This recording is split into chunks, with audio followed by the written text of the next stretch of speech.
of the eye. So this inner part should be more straight, as you can see on the mesh, than the outer part. So I think we have a much nicer shape like this. Okay. So as I said, for the eyelashes, we're going to model them. To do that, what I'm gonna do is I'm gonna simply extrude from the eye some piece of geometry. So I think I'm gonna select from there to there by pressing Ctrl and left click again. And let me also re-enable the screencast keys there, so you will be able to see them. And I can press maybe this. I can select this one even more. One more, I think. And I will press Shift D, and I will directly press P to separate this mesh into another object, like that. And now I will be able to extrude everything and maybe remove the proportional editing for a while, and I will be able to make a nice gradual shape for the eyelashes. So we're gonna do something like this, and it's going to be very princess-like, like we've seen in Disney movies. Again, this is like the main reference that I'm following, like characters such as Elsa in Frozen, or Rapunzel in Tangled, I think it's called in English. And I will also merge the vertices over there to a point, and the same thing probably, no, you know what, I'm not going to do that there. But the fact that I've done this here enables me to add a loop, and I will be able to define the roundness of this piece, and maybe I think with as you can see with the subdivision surface, this will work quite nicely. The thing I need to be sure is that this connects with the eyelid, so I can enable the snapping and back. And remember, I'm still in face mode, and I can make sure, sorry, that this snaps to the geometry of the head. Okay, so let's do that again once more. And also, I really want this to fade. So press Shift Tab to remove the snapping. And let's make sure that we have nice fading lines going outward, going from the center to the exterior part. So fading out like this. Okay. I think I can even more. I can add one loop there, and I can like slide this down toward this corner by pressing G twice, and I will slide also this part. Okay. This will help me to maintain a better shape at this point. Okay. So already we'll be able to see like that this helps having a much nicer design. And one thing that I want to do is also add another cut there to make this part a bit straighter, and I will slide this a little bit above. And I will also right click and shade smooth, so we have the same shape. I can also surface quality. So one thing that I can also do from now on is, if I want to shrink the length of this, I can deselect the first vertex there and press G twice to make everything slide down. Here, you know what, I'm not a big fan of what I've done here, so let me remove this vertex, and maybe I will generate a face for this. Maybe I will put the triangle on the top, okay, which I feel it's a much better ending, even though this is not very visible. So now what I want to do is I want to add what we call a solidify modifier, so which will enable me to add some thickness on this mesh. So I can do that, but before maybe doing that, I will also add a cut near the end to cut this end in a more straighter way, as you can see. So this will, with the subdivision surface, help pinch this part, and from this point I can also round the eyelash a little bit more, and then after that I can add the solidify modifier after the subdivision surface, and I will make it a bit thicker like this. Okay, so now I have this shape that has some thickness. Maybe I've reduced too much from the front, at least the eyelash height. So I'm gonna maybe move it up a little. I'm going to move it up a little bit like this. Okay, making a much I think a much nicer volume. So we're gonna do quite the same thing for the bottom, but very subtle compared to what we have there. So I'm gonna just extrude a vertex, duplicate a vertex, press Shift Tab, so it snaps to the bottom, and here I'm gonna extrude the bottom eyelash while making sure it's going to maintain the volume, the volume of the bottom one. And I'm gonna press L to select this piece, and I'm going to press extrude, but as you can see I cannot extrude. Why? Because I have the snapping, so I can press Shift Tab to remove it, and then I'm gonna make it very subtle. So this should be a very subtle piece, but in terms of, especially in terms of thickness, I'm gonna slide that down, and I'm gonna merge those vertices together at last in this context, and then I'm gonna add a cut in the middle that I can move along the normal by pressing Alt S like that. And you'll be able to see that the eyelash is maybe too big, so maybe I will be sliding that even more by pressing G twice, not selecting this vertex. So maybe something like that will work will work best. Okay, so this should be actually really subtle, and I don't think it's subtle enough. So maybe like when we'll have the texture painting, it will be fading much better. But you know what, I think I will try to make it even further, going further in the eye. So I'm going to press Shift Tab to make the snapping come back, and maybe I'm gonna make it closer to the eyelid like this, just as a test. And pressing Shift Tab I can remove the snapping, and pressing F while selecting the corner, so the F2 add-on, I can try doing this, generating the faces that are missing with this one. So let's add back this thing toward the center, and I think that this could be very subtle and very thin, as you can see. And we'll have to, I think, in this context, we'll have to reduce the thickness of this mesh. So from this view I can also see that the curve is not as curvy as I wanted, so let me fix that from this view. I need to have a slightly bow shape, and from the bottom again I need to have, maybe this can fade out from this location, from this point of view, and I think this will probably work. Maybe this can be a bit flatter, so more aligned with the ground. So I can try to do that. And again, usually like those planes, they are thick in this context, but usually what we do is we add a texture with all the lashes. Maybe we'll do that later on. I don't know if we're going to go that far. But for now, what I can do is I can start to change the color. So this material, I'm gonna call it skin, which is the blue color over there.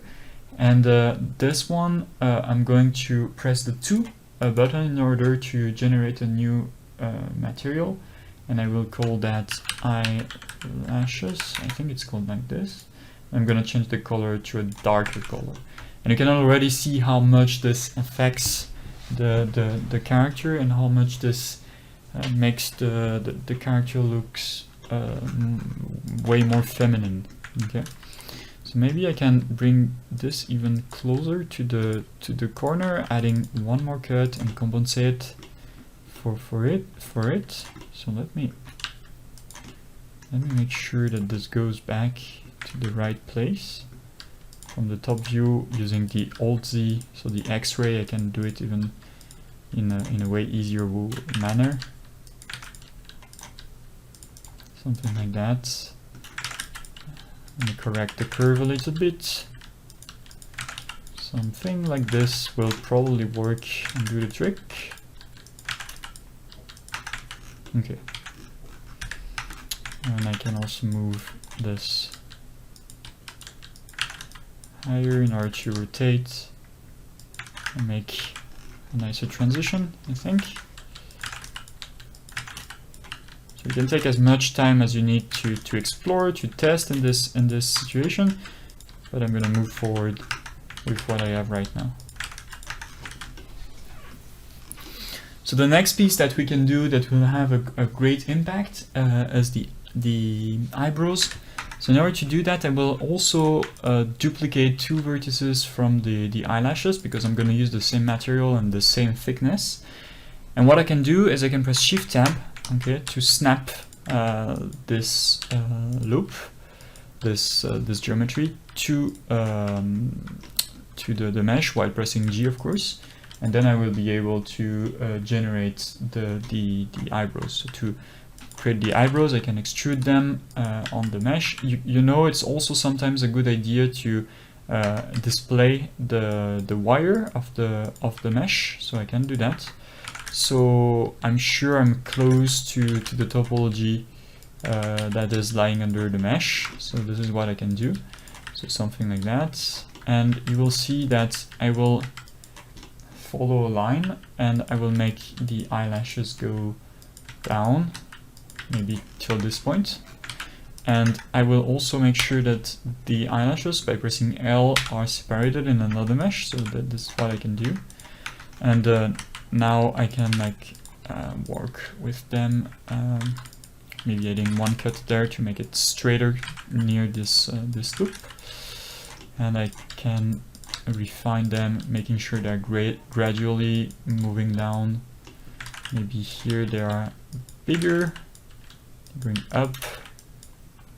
Depends on what you are going to do regarding the expression, but for now we're going with a quite neutral expression. And here till the end, maybe I can fade it like this, adding another cut. Okay, that will help me to make the nice curve. Maybe I can bring them even a little bit closer to the center. Again, this depends on the design. So something like that, maybe. And for the end, I think that maybe I will merge those 2 points together. So those 2 points, sorry. So this helps me creating a nice ending point, and I can add another cut there to compensate for that. So I have a triangle in the bottom. Usually, actually, I want the triangle to be on the top, so I'm gonna merge this one with this one, and here, actually, I think this is nice. So as you can see, this also creates something quite important for the mesh, because this gives more life to the character. Again, I think that this was too much pushed toward the center, so I can remove that. But you can see how this works quite well. Let me change the color for the skin to a beige color, a little bit tinted toward brown, and you can see how we're starting to have like a more lifelike character. Maybe for the ears, I wanted to test to crease a little bit the top ear. the ear. Usually you can try to do that by introducing some triangles. So you can, for instance, like select what you want to crease, pressing Ctrl B to bevel it. So you will see that with the bevel, this usually works with the subdivision interface. And then here you need to merge at last. So this is introducing a triangle, but this may be interesting visually speaking. So for now we're going to let it like that. You can always remove this loop by pressing Ctrl and double clicking and collapsing the loop. But for now I'm going to keep that. And now I will also work about the thickness of the inside. So same thing, I think I'm gonna maybe push this so this creates a nicer hole. So you can see I already have an issue, which is the snapping. So I'm gonna remove the snapping using Shift Tab. I'm gonna push that, and I'm gonna make sure that those vertices are way back in the ear to create a very important hole. Very much more important hole than we have for now. And here it can gradually fade out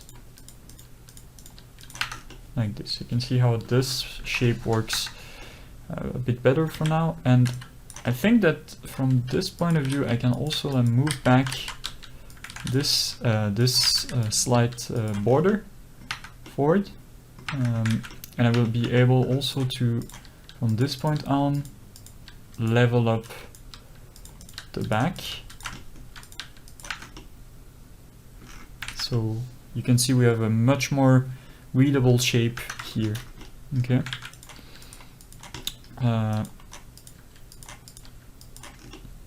Let's do the same crease for the inside here. So I'm gonna press Alt S first to move it back, move it forward, sorry, and I'm going to try to add this crease. So for the crease, I'm gonna select this until this. So I'm pressing Ctrl each time to have a better selection process. And maybe you can see that actually, in fact, I think that I can get what I want by maybe only pushing those vertices back, which will maybe be better in this context. Yeah, I think this is way better and actually softer inside the ear, which where the cartilage is. Maybe I can select this and also push it back by pressing Alt S, and I can also move that closer on this plane to make the, you see the hole there is it's now much more visible.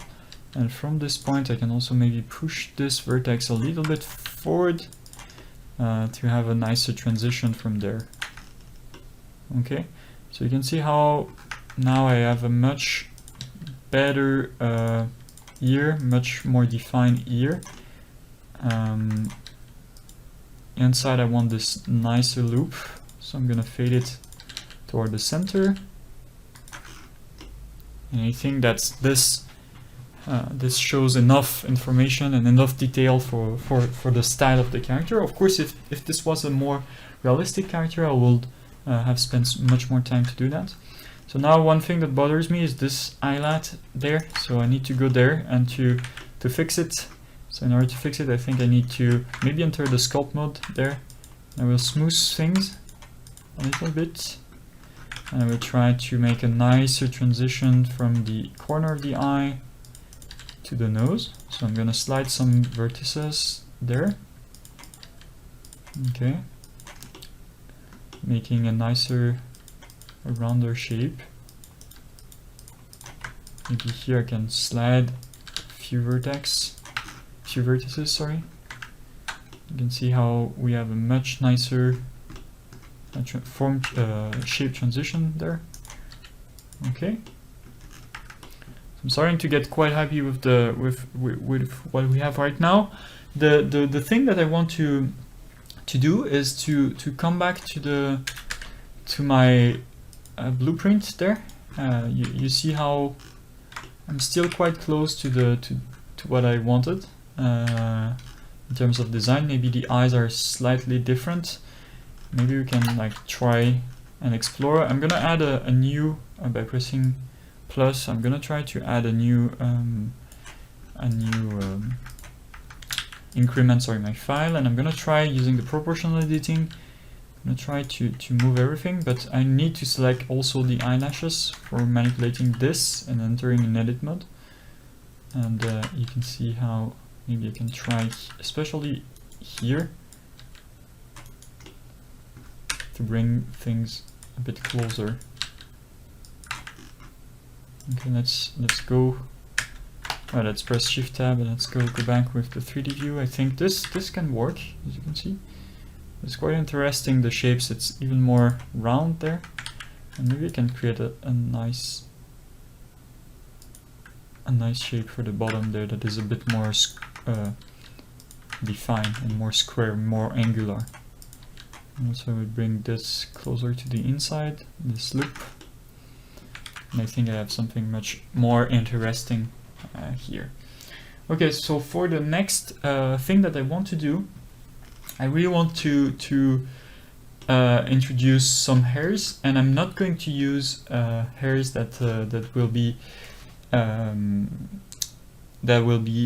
particles. I will introduce hairs that will be actual mesh, and I'm gonna use curves to do that. But maybe before doing that, one last thing I want to do is maybe extrude the bottom of the neck a bit more to define very quickly the opening of the torso. So this is as easy as extruding like this, scanning it like this, maybe more, adding a few lines, few cuts, or before doing that I need to make sure that the back is doing okay. So I think I need to bring that closer to the front, something like that. Maybe also I can like smooth that with the top a little bit, which makes more sense here. And also I can use the proportional editing here, maybe bring back some lines on the back and start defining the back side where the trapezius muscle should be. And from the front here we'll have the opening of the clavicle muscle, clavicles bones, and I can push forward a little bit more the sternocleidomastoid muscles shapes. And also maybe using the sculpt mode this time, I will also clear the face set. So maybe also for the face set I can just click this button so I don't see them, because I'm not going to use them, as you can see. So the thing I want to do to make sure is that here I don't have the subdivision surface anymore when sculpting. Okay, there is like something weird when I grab the polygons there, and I don't know what it is. So okay, I'm gonna do only with the proportional editing for now, which is way easier for what I have to do. Something like that, maybe adding one cut there, and maybe here having a much nicer transition for the back of the neck. Let's go back in object mode, and I think actually, like according to my reference, this is more flat, especially on female's character. Like the trapezoid muscles are not that much defined, so I can do something like that, which I think makes more sense for what we're trying to do. So I know it's a little bit stretched from the back, so let's move some vertices backward, and we have much more definition in the front than in the back. But usually what you have here in topologies like that is that you have a loop basically that goes like this and that connects with the clavicles, and that removes a lot of densities in the front. But we're not going to do that for now, or actually at all, because we're not going to model the full body. And from the front I can make sure that this is more oriented toward more slanted like this. I can make sure so that I have a nice curve for the back, and that this is more wide toward the bottom than the top.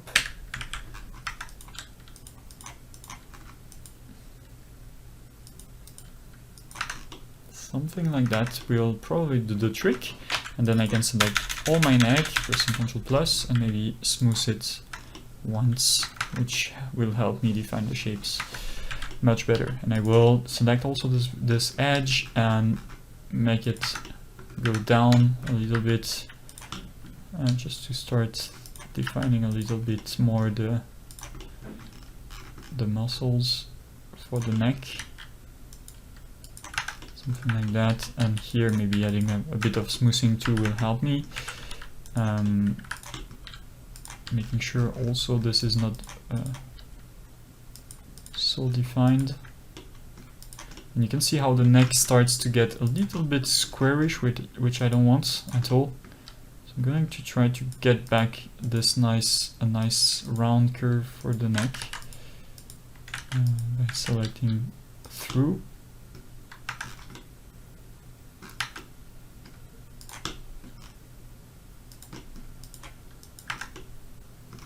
Okay, so something like that will, for me, work quite well. And I'm going to hide back the sculpt and press Ctrl 2 to add a subdivision surface. And I think this will be enough for the neck. And I think that now, as I mentioned, we are going to work on the hairs. So to work on the hairs, what I want to do is I want to use curves.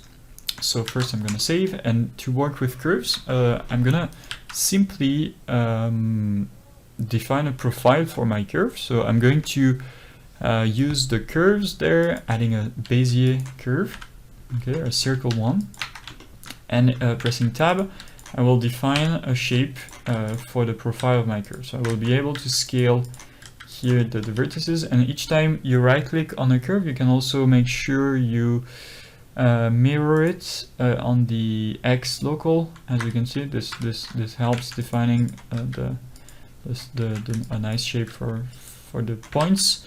And what I want to do is I want to try to generate a curve. So I'm gonna use I think I'm gonna use a Bezier, and then I'm gonna select this one, and I'm gonna say you are going to, in the geometry, you are going to use an object which will be this one in order to define your profile. And as you can see now, this defines the profile of this curve, and I can say fill the cap also to make sure that I have end caps for this curve, and I'm going to press Shift and O. Actually, this is quite weird, the fact that we are seeing the inside.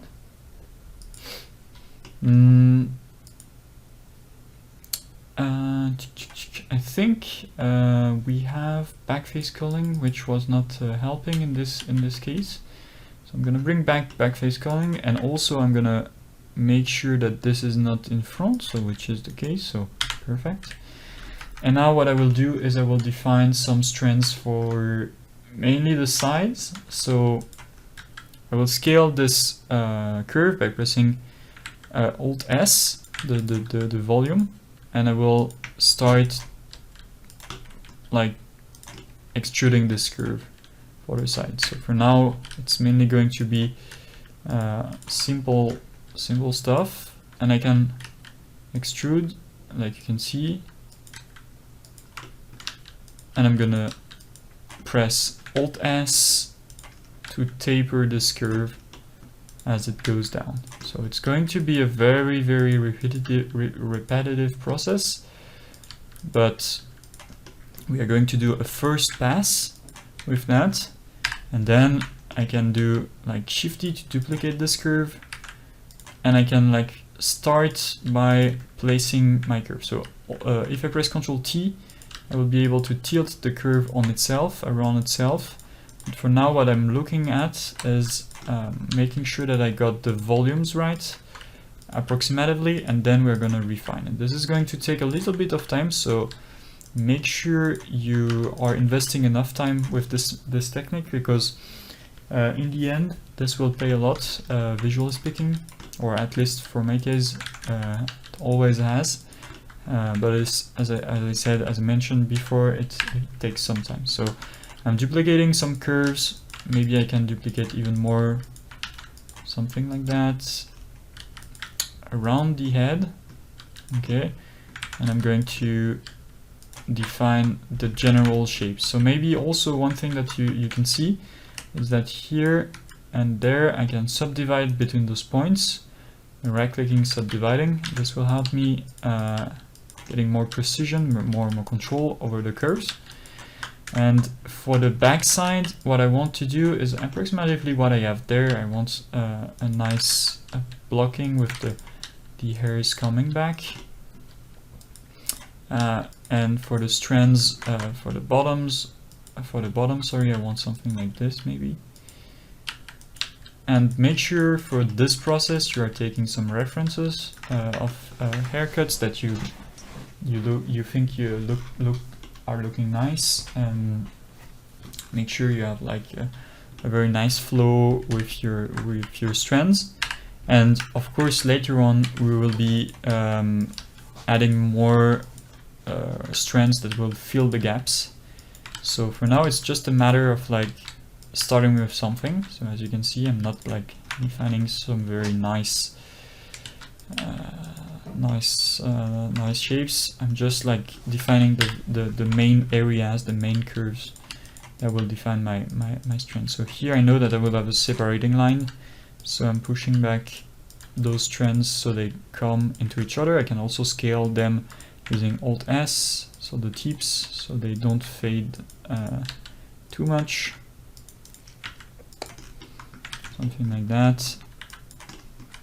And it's just a matter of controlling them in a way that makes sense visually speaking. So here what I want is that I want this strand to come back behind the ear, sorry. So maybe I will like select one strand and remove one, and I will make sure that this is more cluttered on this point. So I think I've lost one subdivision there that I can add back. Something like that, yes. And I will select this strand by pressing L while being on top of it. And I think I've made a mistake by changing the handles of this one. Again, Control T will help you realign the strand according to the direction you are in. Something like that. I think we can also press V and automatic, which will automatically realign the handles. So this, if you have an issue with your handles, you can always do that. Again, it's right click or V, sorry, and you have, for instance, automatic or aligned. Aligned will try to align the handle with each other. And here you can see, like, I'm not very fan of that, so I can make an automatic curve, sorry, which will help me redefine the handle. And sometimes you will see that curves are quite hard to control regarding the tilt, so make sure you always have the right tilt, especially on the bottom part. That will often drive. You can see how when I'm turning this, the full curve is twisting, so I need to select the full curve and twist it back. So again, this takes some time. This takes less time than doing some particle works, some strand works, but this takes still sometimes. So make sure you make it. Make sure you have a. You spend the time for doing that. So maybe here I can do that, and I will also show you a nice trick soon that will enhance a lot the visual aspect of those strands. But before that, I really want to have a first pass, a first When I say a pass, is like a first step if you want a first ground, the ground being laid down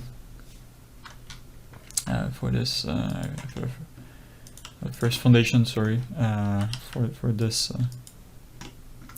this hair work. Okay, don't worry about small gaps. We will be able to fill them later on. But for now, I want step by step to do that. So here I can grab an automatic curve, pressing V again. Maybe here too, automatic. Okay, so not liking this strand actually, so I'm gonna remove it. And now what I will do is I will select this curve, duplicating it, and I will maybe remove the bottom one, making a more shorter one, and Control L, and I will rotate it like that, maybe extruding a bit this underneath, pressing Alt S to scale it down. I want this to be on top, so I can scale it a little bit more. You can see how this works. And I want this to be this curve actually to be behind, so I can move it. And maybe for this curve I want to extrude it and make it a nice, as you can see, a nice short tip, something like that. And here I'm gonna make this curve automatic, so we have a nicer transition.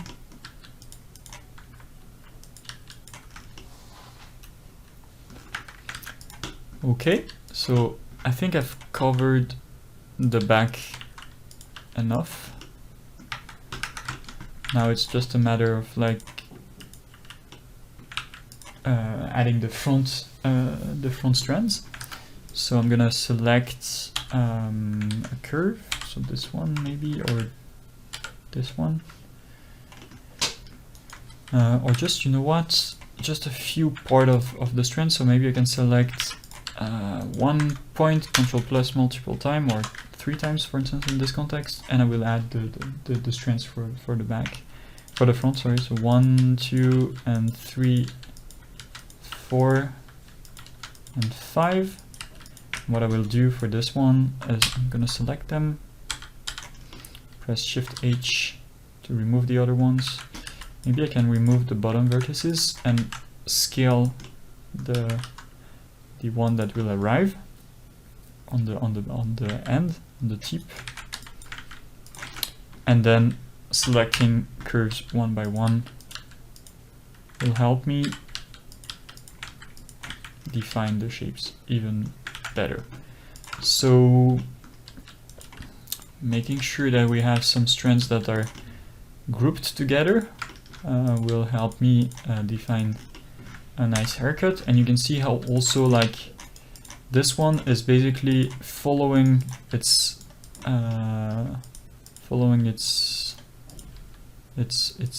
friend, which is on the side. So this one I can make it a little bit thinner, like if they were both going together.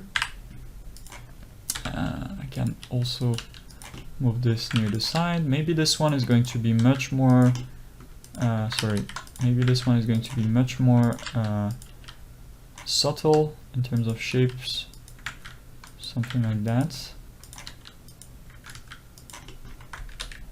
And maybe this one is going to curl down, so maybe thicker over there.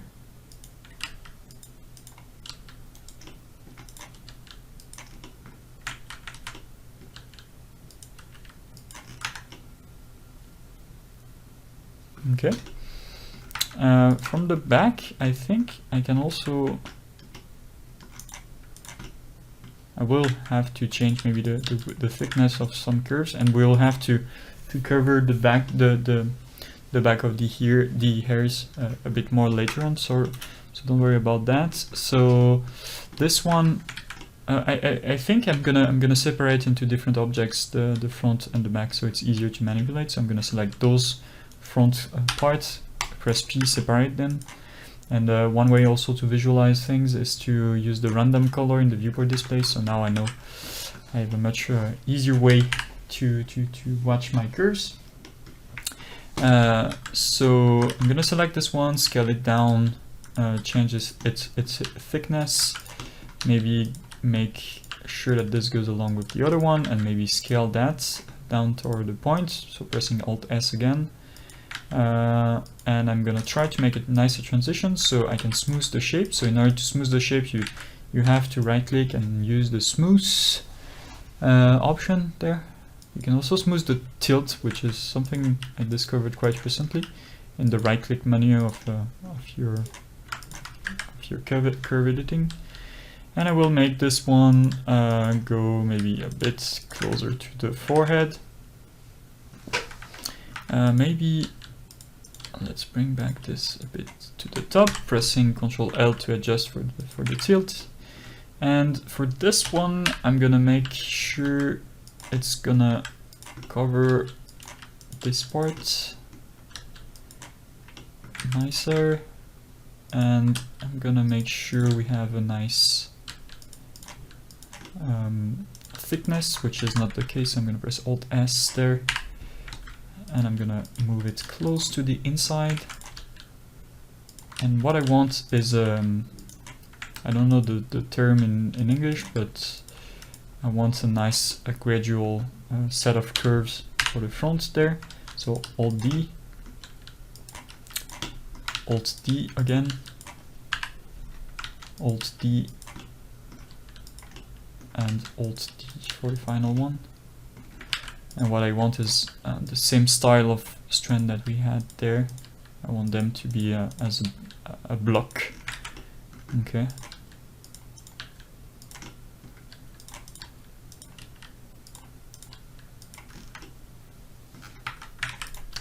So I'm gonna do that quite fast. Twisting, scaling them, Alt S again. Maybe here, because it's going to be a transition, maybe this can be not following the rest. Maybe this can even follow the purple one that we have on the other side. So let's twist it, and let's do something like that. And the only issue I have with those curves is, so let me select them, press Shift H to Alt H, Shift H, sorry, to separate them. I'm gonna divide them, subdivide them there, because I want this to be higher and create a nice bump.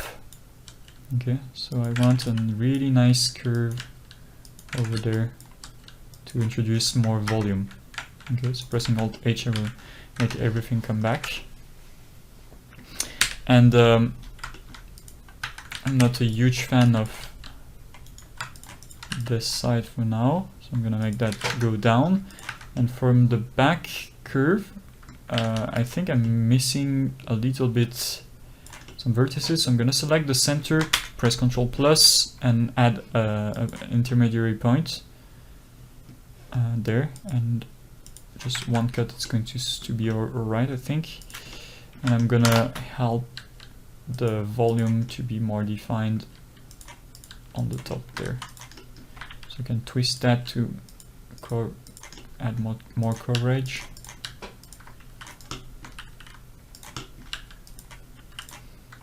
Scaling that too, maybe twisting it.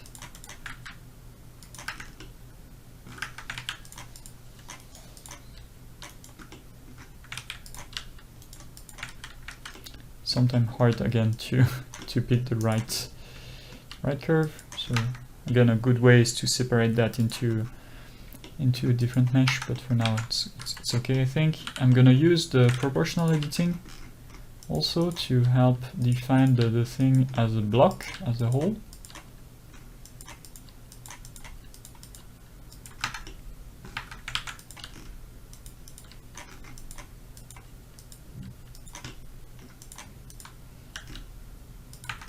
Okay, so let's think about like having like the nice volume and the nice silhouette for this, for those hairs.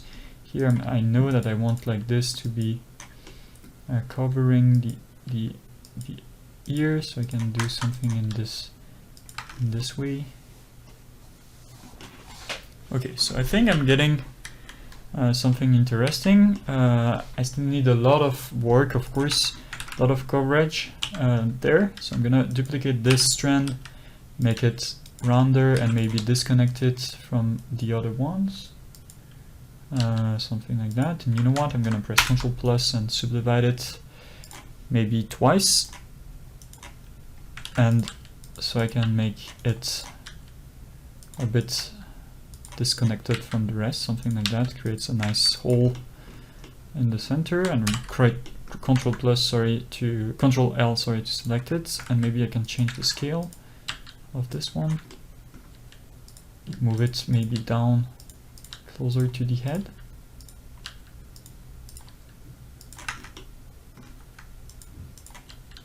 And maybe we can see it poking through to the other side. There.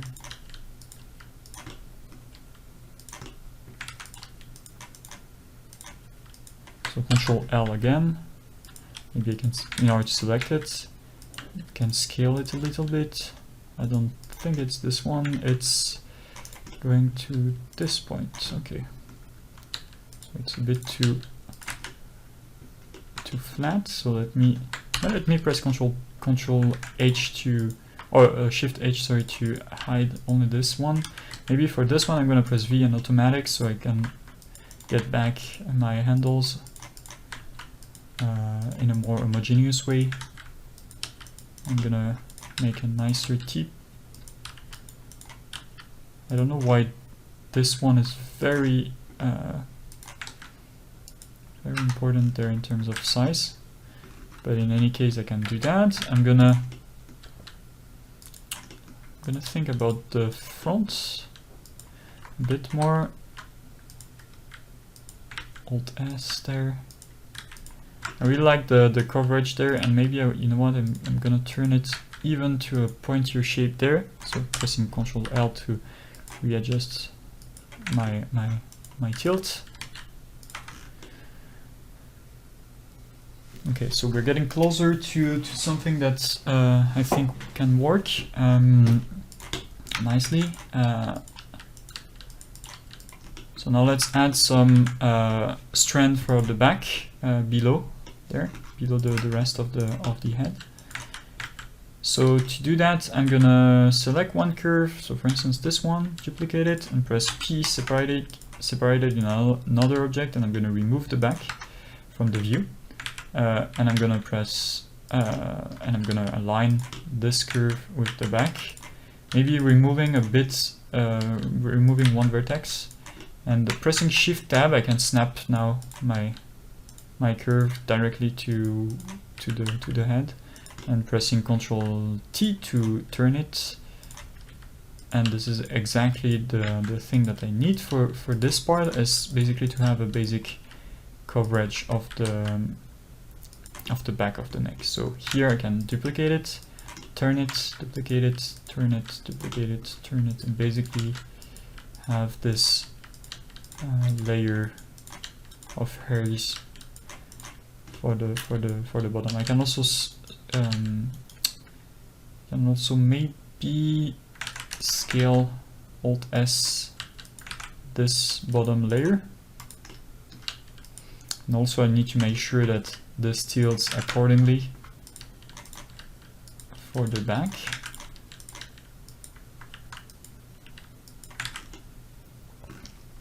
So pressing L to select one strand, let's turn it, Ctrl T to make sure it adapts correctly, or the turning is okay.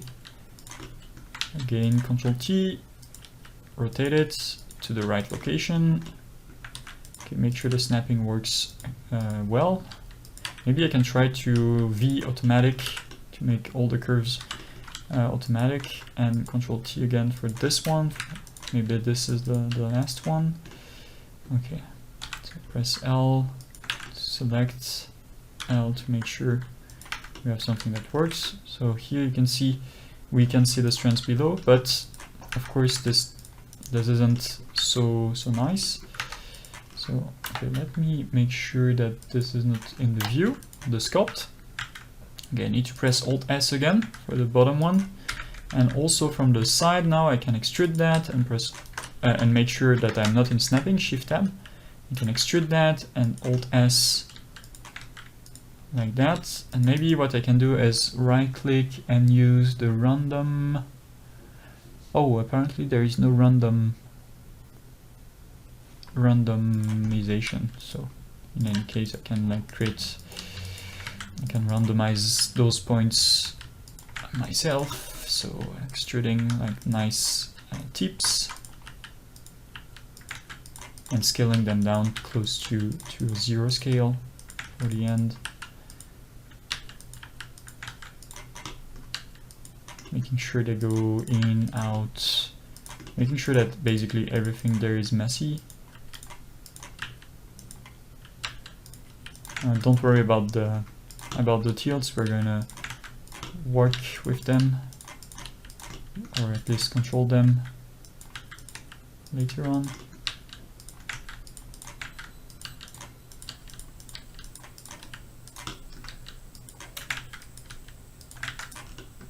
Okay, so let's fix the twists.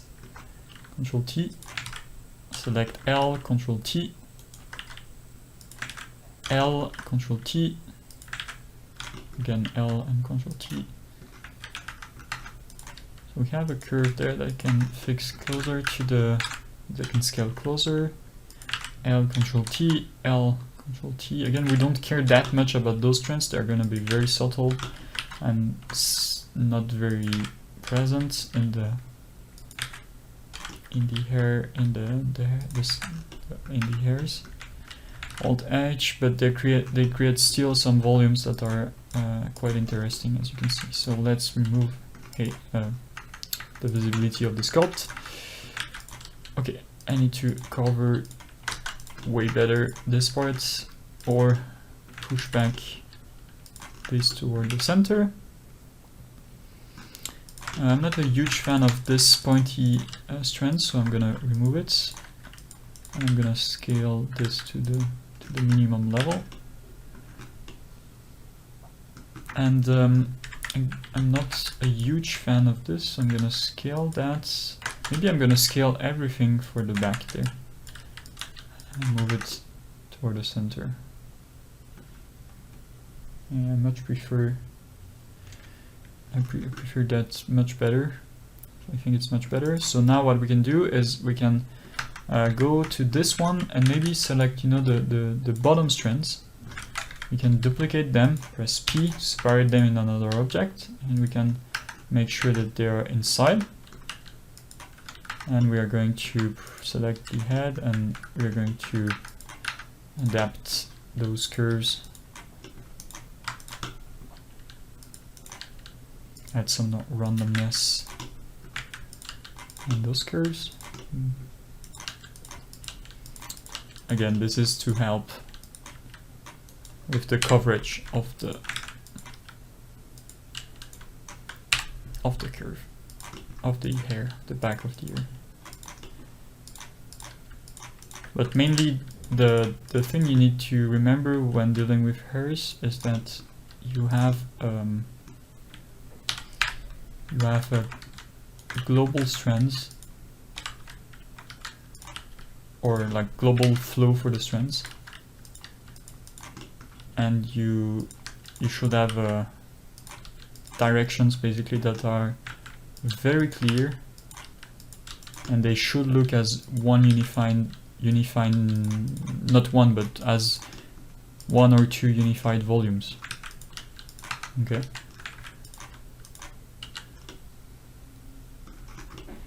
So here we're getting close to something that I like.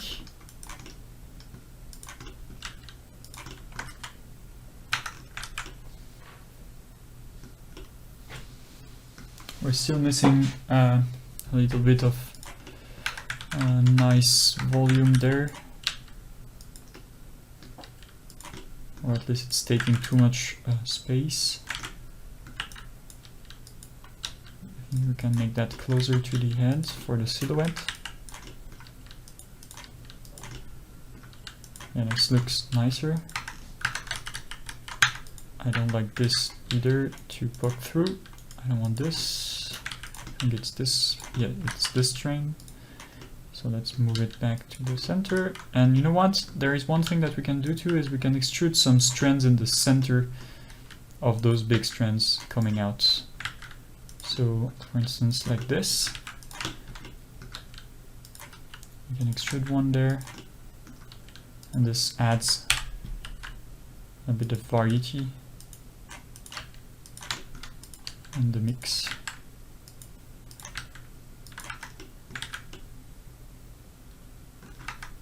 I'm gonna press L to separate it, and press P and maybe scale it a little bit.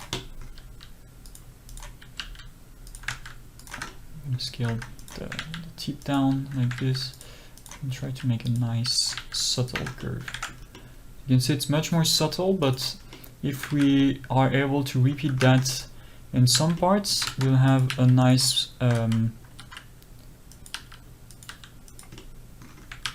definition for the hairs. But again, they should follow the general structure of the hairs. Make sure it's the case. They are just, you know, the small strands that are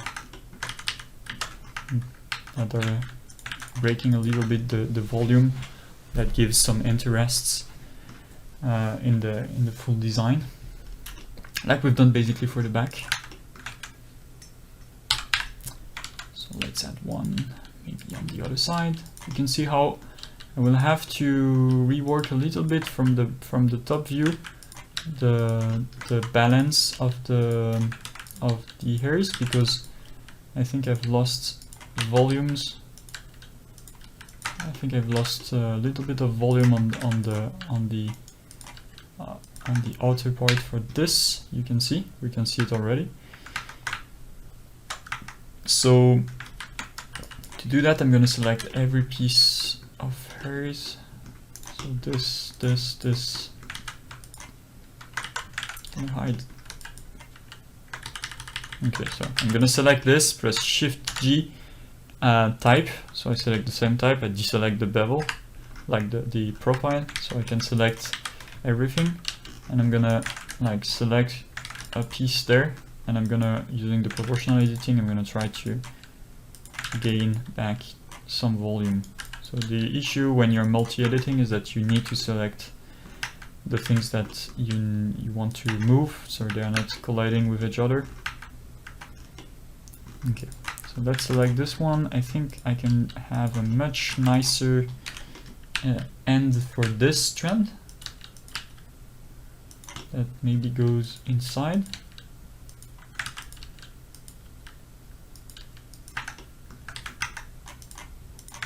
Let's scale it even more. Twist it even more. Or make it, you know, go directly toward the center. I think this could be better. Maybe for this front coverage, maybe what I can do is define a nicer arch. Let me try to sculpt a little bit those areas like that. Just nicer, I think. I can go back to material to see like how this could look like without the work of without the random part. And here from the front, you can see I'm clearly missing some piece, some geometry, some curves. Sorry. So I will be adding them back. So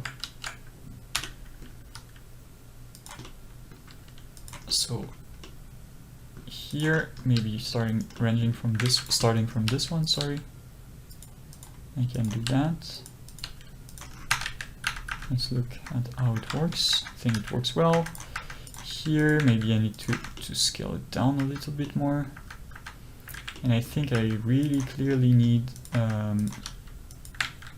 some bigger strands on the side.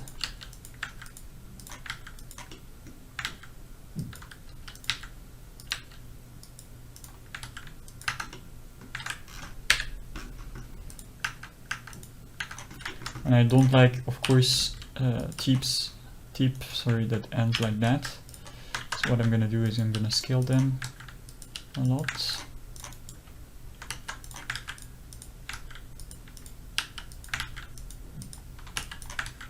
Basically all the tips that I can find, I want to scale them. And I think so we had like the coverage for the back there, but maybe we need to add more. So let's duplicate one curve. Let's make it as a block. Let's maybe duplicate there.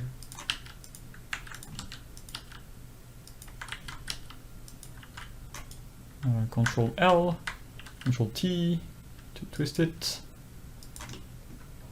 Same thing there, maybe I need to duplicate this curve, Control T, turn it. Maybe I need to make sure that those form a group. So Alt H, hide the sculpt. Okay, I think it's getting closer to what I need. So from the front I still need more volume on the side, so I will select different groups, and I will, using the proportional editing, I will move that and basically sculpt that.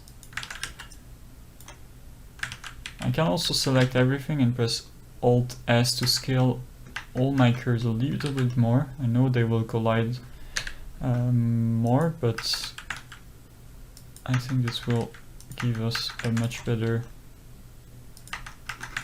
looking piece.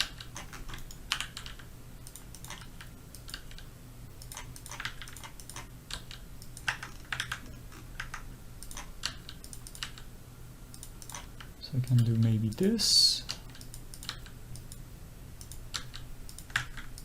Press Ctrl L and rotate this curve. I don't know why doesn't work well.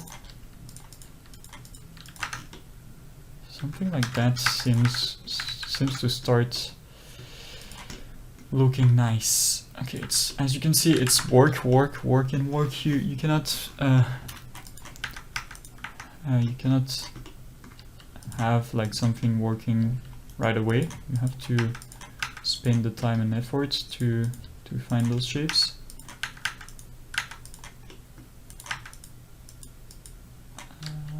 Yes.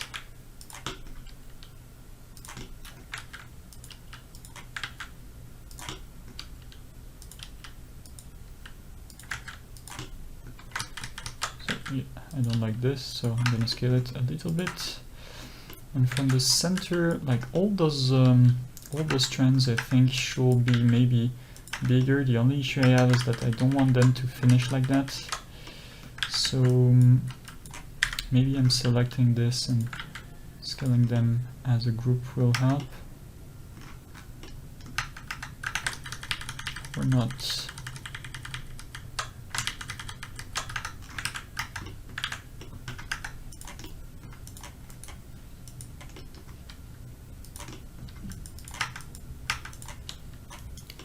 Here maybe I can select everything and smooth everything, basically right click and smooth. Maybe this will help. Maybe let's add one final end to this piece.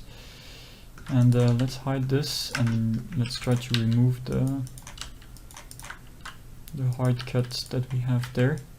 Smoothing maybe the things a little bit more.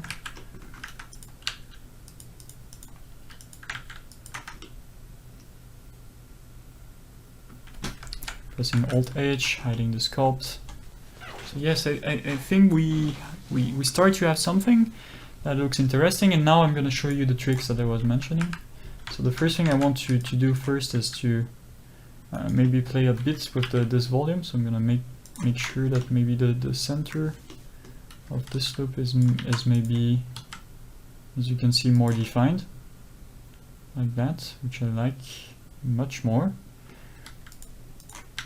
The other side too, just in case we have a wrong tilt. And then the other thing that I want to do is I want to press Ctrl and add some and extrude some points there. If I press L and I go right click and I remove the cyclic aspect, or I can press Alt C apparently too, you can see how I can add more variety, floating small strengths basically on top of everything. This will give much more volume to the hair, and this will create a nice effect, okay, as you can see. It's total fake, of course, I know, but this helps the strands to look nicer. So L, maybe making them closer to the big strand, something like that. As you can see, this creates like a much more interesting variety for the strands. Okay, like if we had a definition for the hairs. Okay, for each strand. Sorry. So, of course, the only wrong thing with this technique is that this creates some pretty harsh collisions with the different strands. So we have to make sure then we do another pass, another round with them to see if they look nice.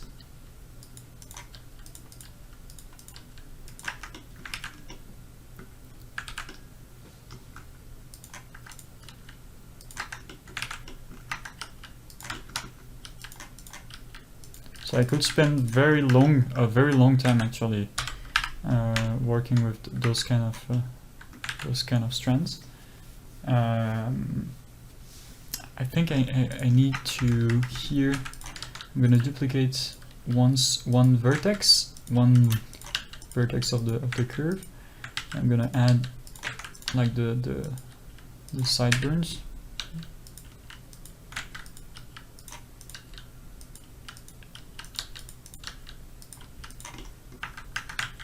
Something like that, very subtle.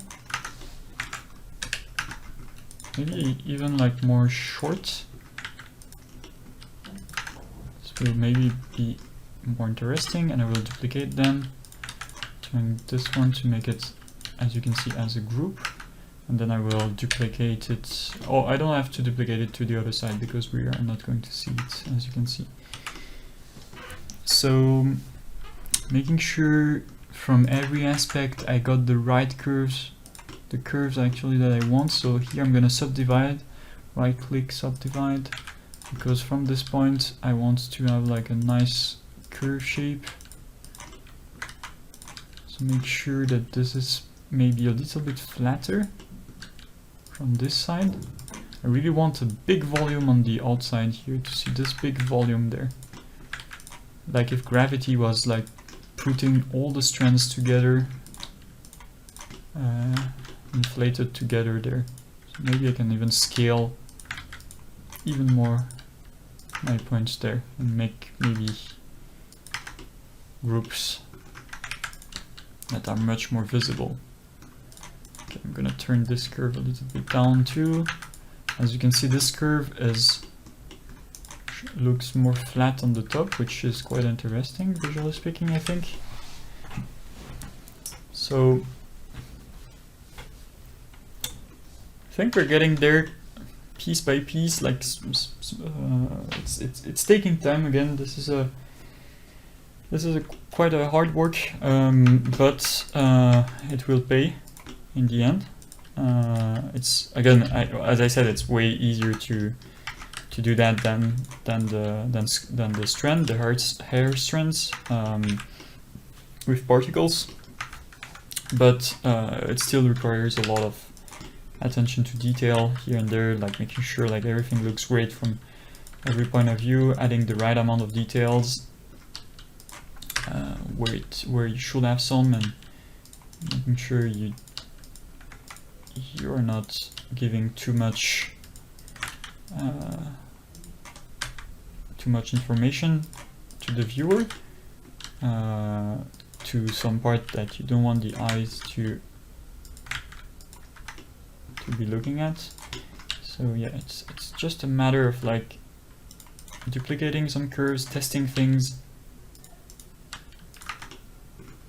here, for instance, I don't like really. I'm not a big fan of how those two strands collide. So this one, this one. So one thing that I can do is maybe I can maybe select this one, Control L, and maybe cover the transition, and I can scale the transition on the top there, and maybe reverse. Press Control T to also make sure I got the right curve. Maybe I can smooth this full curve so I can have an easier way to start something.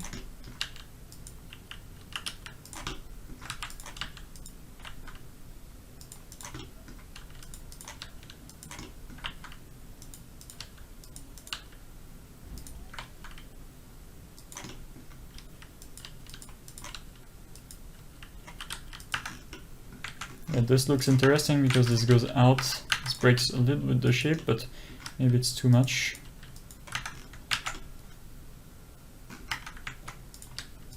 Okay, from this point of view, I don't like it. So I'm gonna try to reverse it.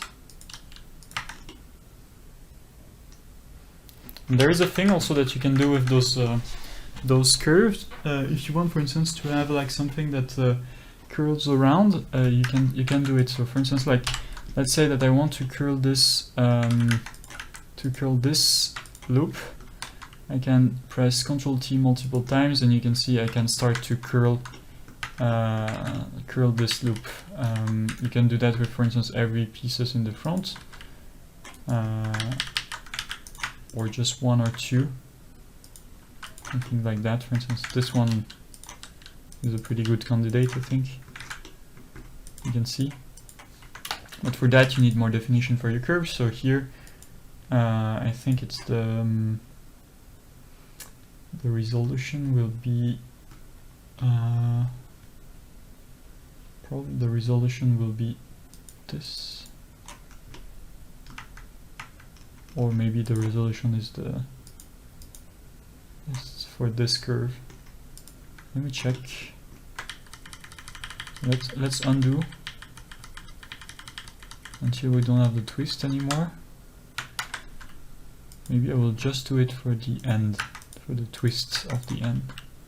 Maybe here I can do it too. No, I don't like that. In fact, you know what? Let's do a very subtle twist there. Subtle twist there. There too. Make sure that this follows the rest.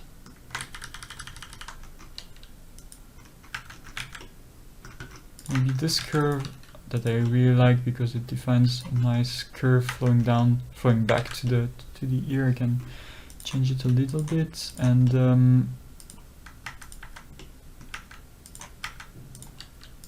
I like this one being a bit more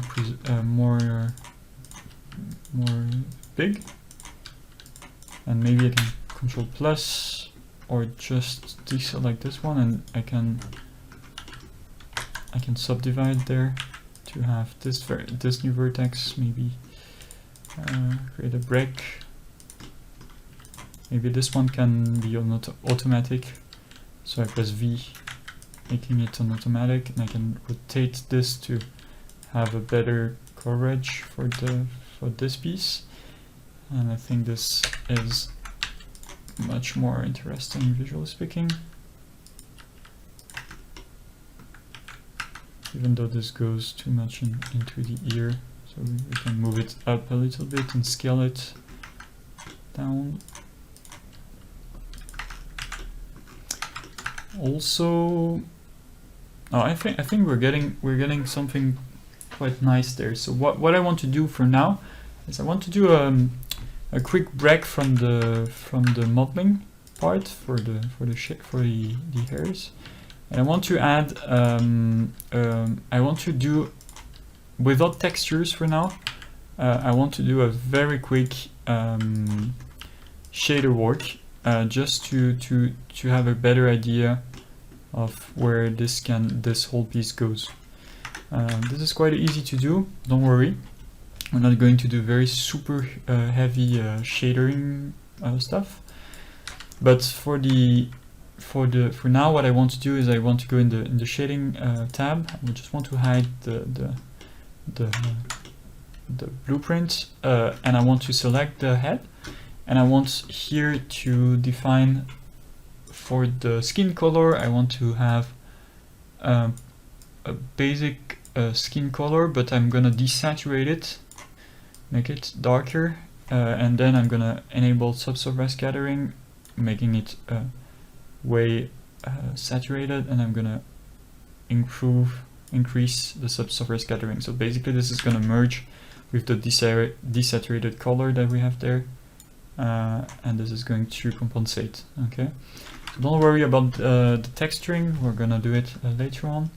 And then I'm gonna select this eyebrow section, making it a darker color, maybe lowering, having a more important roughness. This already looks much better. I think I'm gonna go close to the iris, adding one cut there that I can, for now, assign to the dark of the iris, of the pupil. Sorry, of the black color of the pupil. And then I can define another color. So if you want to make your character another color, you can. And we are going to import in a few moments. We're going to import an eye that comes from an add-on that is super cool, called Auto Eye Pro.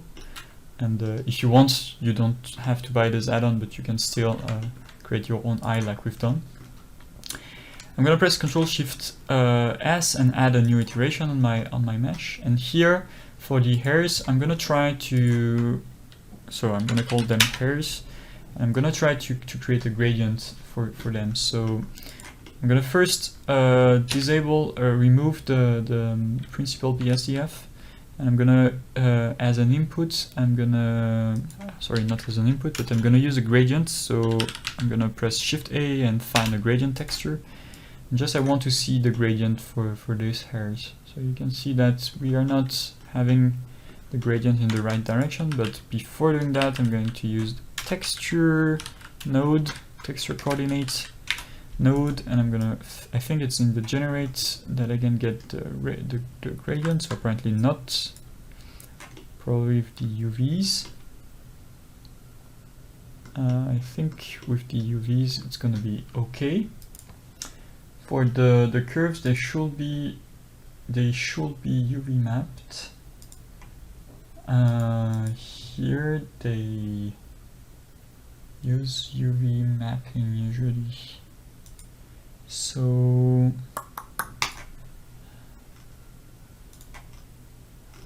I think this is going to be fine.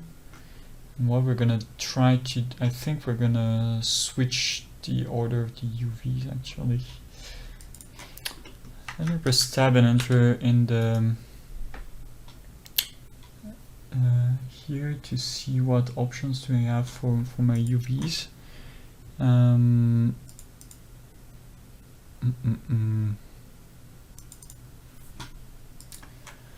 So by default, I think that I think that the gradient is going in the same direction, as you can see. But it depends, of course, on the length of the curve. So for now, what we're going to try to do is use a color ramp, place it after the gradient, and as you can see, we can control the gradient along the curve. So we're gonna switch the color to something maybe brown for now, with a bit of orange in the center for the tips. Let's do something like that. Let's add a nice color transition, maybe with a little bit of yellow toward the end. Let's make a nicer shape there. nicer gradient there with a bit of color variation, as you can see. Okay, and now we can Shift A, add BSDF, principal BSDF that is plugged to the base, which makes a nice render. And we are going to maybe make the specular higher, and for the specular I think I'm going to use the specular color, specular tint, like that. So this will create a nicer reflection, because this is going to be picking the colors. And what we can try to do is to use the sheen, which would basically add some Fresnel, a little bit Fresnel on the side, as you can see, especially on the side there. If I remove the sheen or not, you can see this is nice. Anisotropic plus the rotation can be a thing, but we need a little bit of metallicness to add on top of that. And anisotropic doesn't work that much. We don't have any lighting, so we cannot do the best test, but I don't want too much metallicness, maybe a little bit, even though this does not make sense, a lot of sense, sorry. And then I'm gonna select all the curves. Simply I can do that by pressing Shift G, because I know that I can select the same type of object, and then selecting the material of the curve, I can link the material, and you can see this works. Not the head, sorry. Link the material, and then we have the same. We have the colors for all the ears. Okay. Maybe I can improve a little bit the roughness, like that. And let's go in Eevee, and let's try to. So I'm gonna add a light. That is going to be for now a sunlight. That I'm gonna rotate like this. I'm gonna go in Eevee, and I'm gonna crank it up to maybe 5. And we're gonna make a simple 3-point lighting. So this is going to be my key light. This is going to be my fill light, which will be an area light, maybe 2000 watts will do the trick for now. That I'm going to rotate this light like this, making the fill light. Maybe for the fill light I will be in the purplish tint. Maybe this was too much. You know what? I'm gonna times it by 0.5, so it's way less. And then I'm gonna make a backlight. So the backlight will be an area light also, and it will be this time times 10. And I really want to catch this backlight like that, and this is going to be maybe a turquoise bluish tinted light. Something like this will probably do the trick.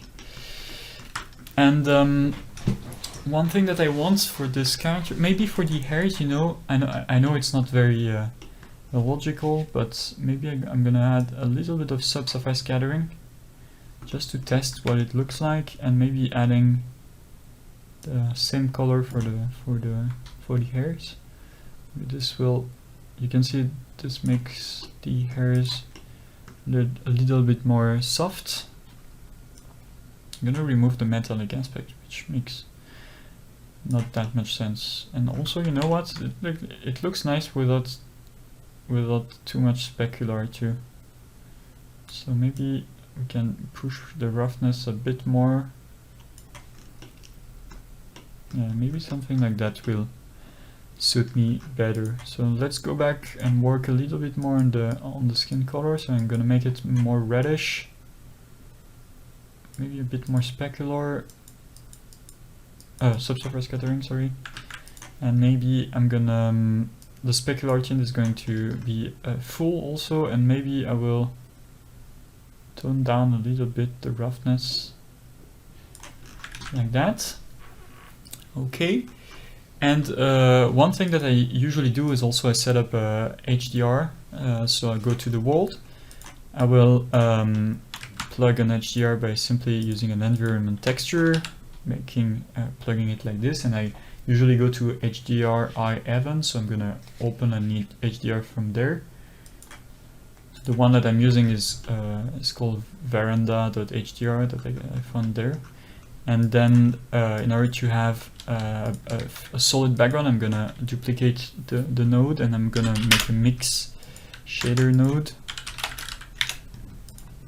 And I'm gonna filter using the light pass node the camera ray like that. And here what I have is the color of the background that I want. So let's make it dark gray for now.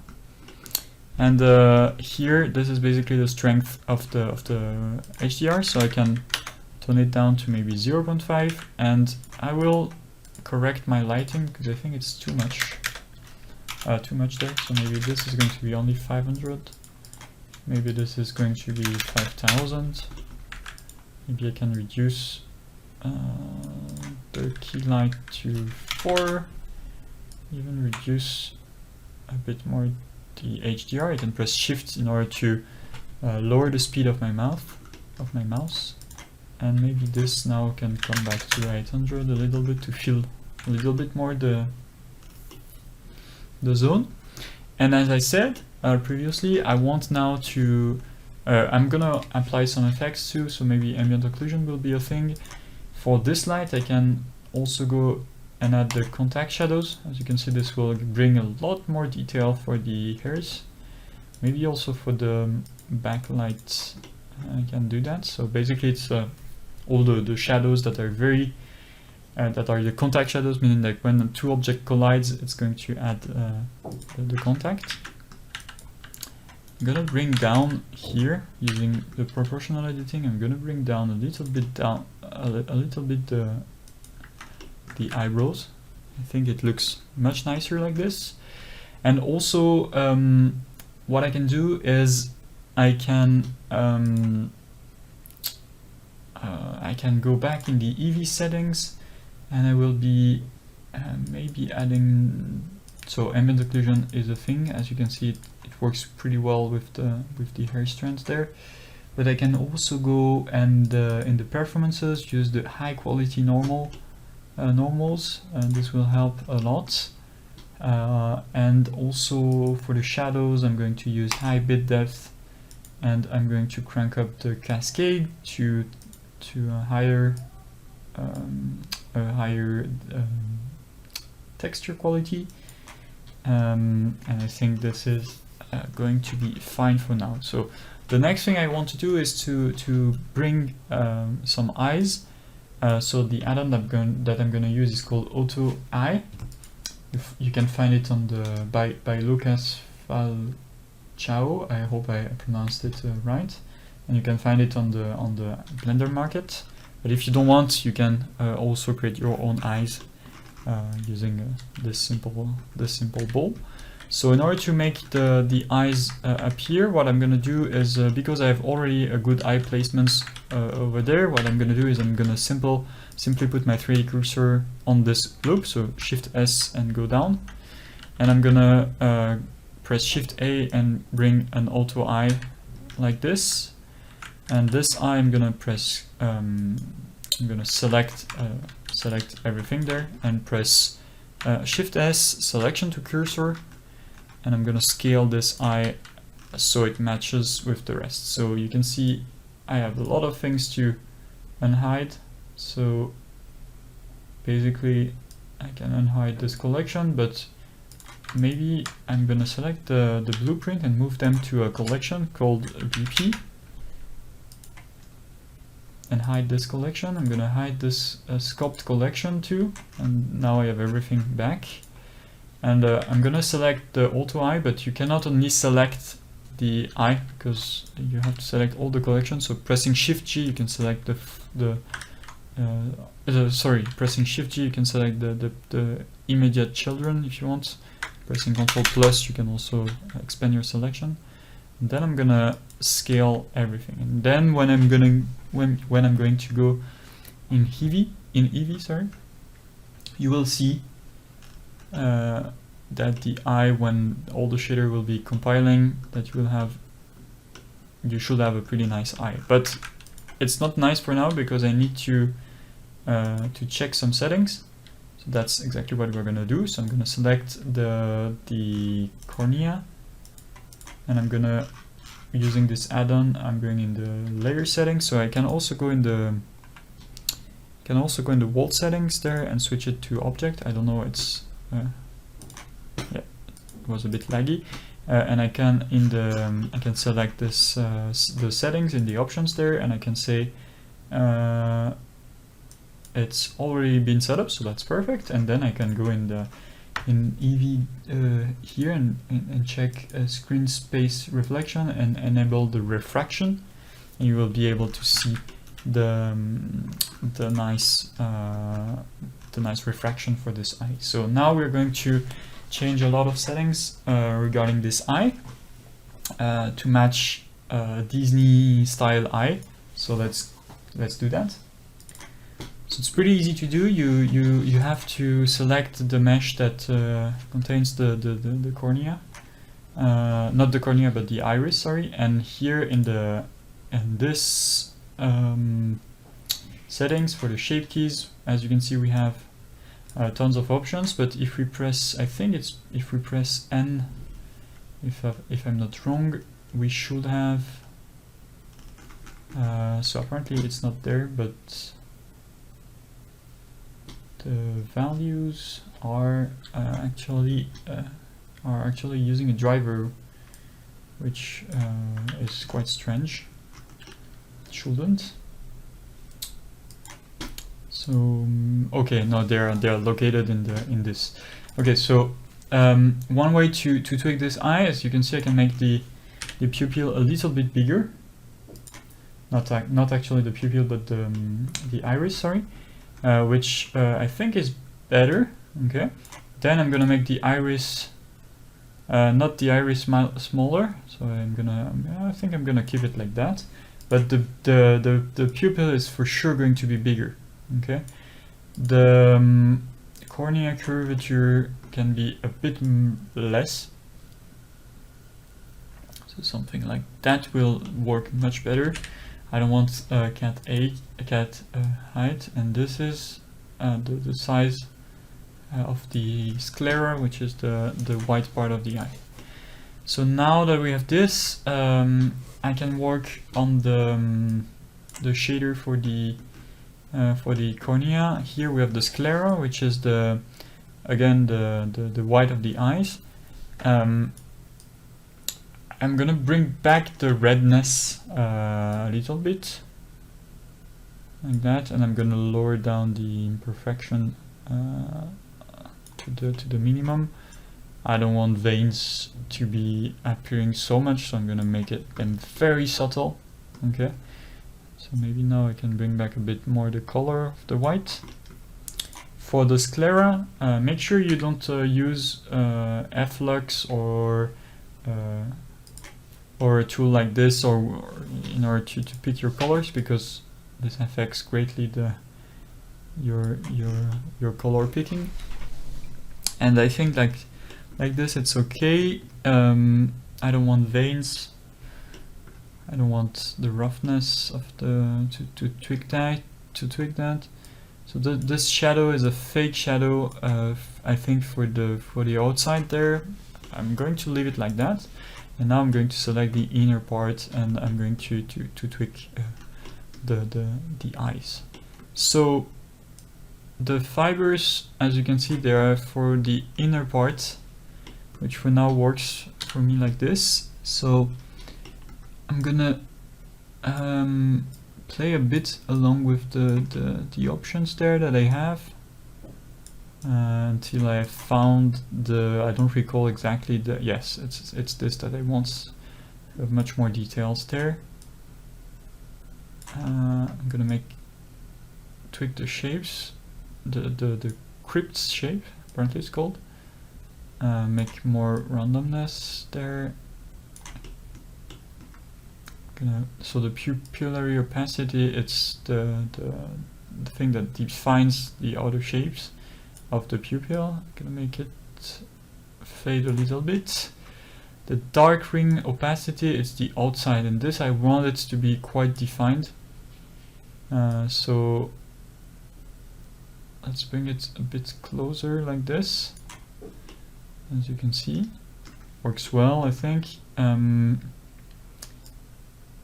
don't want the fake shadow to be too important, and I'm gonna move it a little bit higher,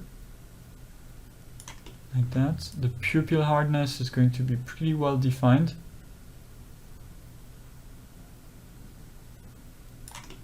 And I think then you have the hue, which is basically a slider that enables you to control the full thing at once, which is quite nice. And I'm gonna saturate the eye a little bit more, crank up the value a little bit. And I don't like the purple for the dark ring, so I'm gonna make it darker. And don't like the blue that I've picked actually, so I'm gonna come back to 0. Or I think, like, I don't recall the original value, but it was more like this. And I'm gonna switch the colors directly here. So fiber 1 will be, let's make blue eyes. So I'm gonna basically Control and C all the things, Control C and on all the colors, and then I'm gonna tweak them. So this one is going to be more towards the blue. This is going to be more dark.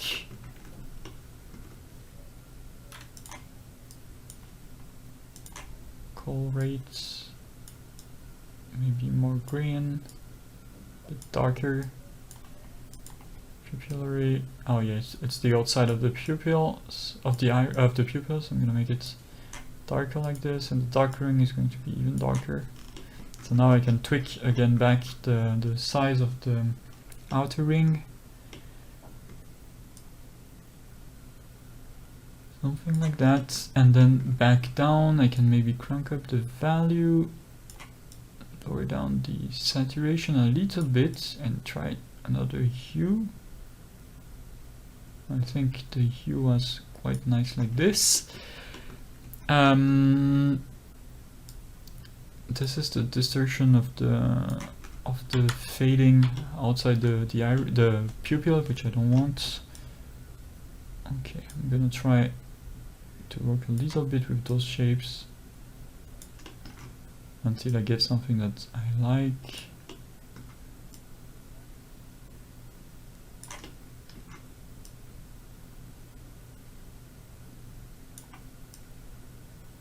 Maybe it was too much there, so let's go back with that.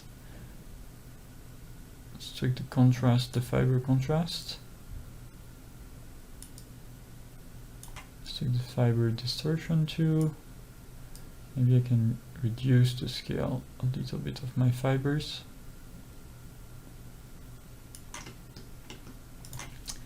And let's go with a nicer blue color for this first pick of fibers, and maybe a purple one that is a bit darker for the rest. I think this is an eye that could fit well with my design.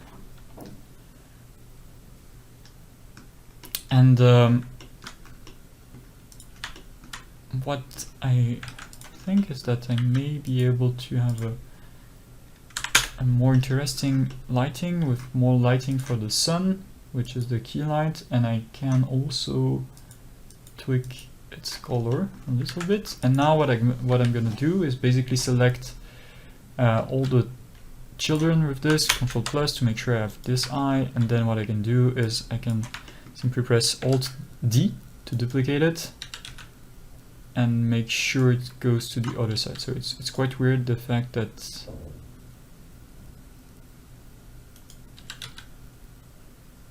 okay, so sorry, Alt D, and I'm gonna go in the location. While not being in the preferences, you need to remember the emulate 3-button mouse there, and this allows me to press Alt and click on the axis I want to do in order to multi-move, if you want, the objects. I'm putting a 1 and it's going there. I don't know why it's going so far. So for now what I'm gonna do is just move them to the other side, approximatively by hand, something like that, so which I think works quite nice. So you can see how we achieved with this add-on something quite nice looking regarding the eyes. The thing that I will want to do when we'll do the final few adjustments is I'm sure I want to have like a small facial expression, so that's what we're going to do later on. But before doing that, I want to texture this this head very quickly, because I don't want to spend too much time doing that. It's more a modeling tutorial rather than a rendering tutorial or texturing tutorial. But I think this will help us reach a much nicer final result for this tutorial. So let's take another break and let's do that right now. Okay, so now we are going to texture the character, but before doing that we need to unwrap the UV. So I'm going to go in the UV editing tab and switch in edge mode by pressing the 2 key, and we are going to place correct UVs for this head. So I know that from the back I will need to have a seam, so the first thing I need to display back is the shortcuts, and as you can see I'm pressing Ctrl in order to select the shortest path. And what usually is done is we have this sort of T in front, and then I press Ctrl E in order to mark the seam, which is pretty standard, a standard thing. Then I'm going to select the outer edge there. Let me just undisplay the view for the subdivision surface, and then mark the seam for the border of the edge. And for this ear, I will probably cut it also in the back. So I think I'm gonna do something like that, going down to probably to there. And yes, I think I'm gonna split it in two to have more details for the front actually of the ear. So we're gonna watch what this island will do, but maybe we're gonna change it later on. Don't worry about that for now.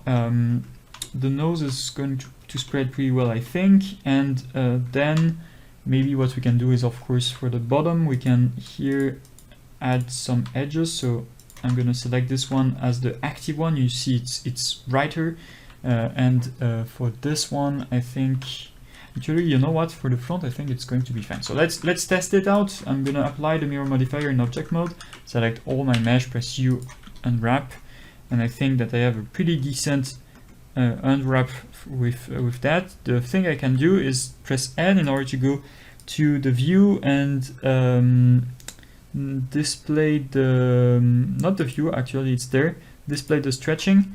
So the stretching is basically like when it's blue, it means that it's all in good, and when it's not blue it means that it's quite bad. So we can see we have a bit of stretch over there, but it's still a good UV unwrap for what we're going to do in any case, because we're going to UV to do some texture paint. Okay, so again I can unwrap once more, because when unwrapping you have an option that enables you to have a bit of margin between the UVs, and I want that, so I'm gonna add some margin, as you can see, and then I can rotate my full UV set so it's in the front like that. So I've applied the mirror modifier after, as you've noticed, because I really wanted to have to do only one side of the seams, and as you can see when I apply the mirror modifier, the seams are being applied to the other side. Okay, so now that I have this, I can start my texture work by going in texture paint. We're not going to do a very advanced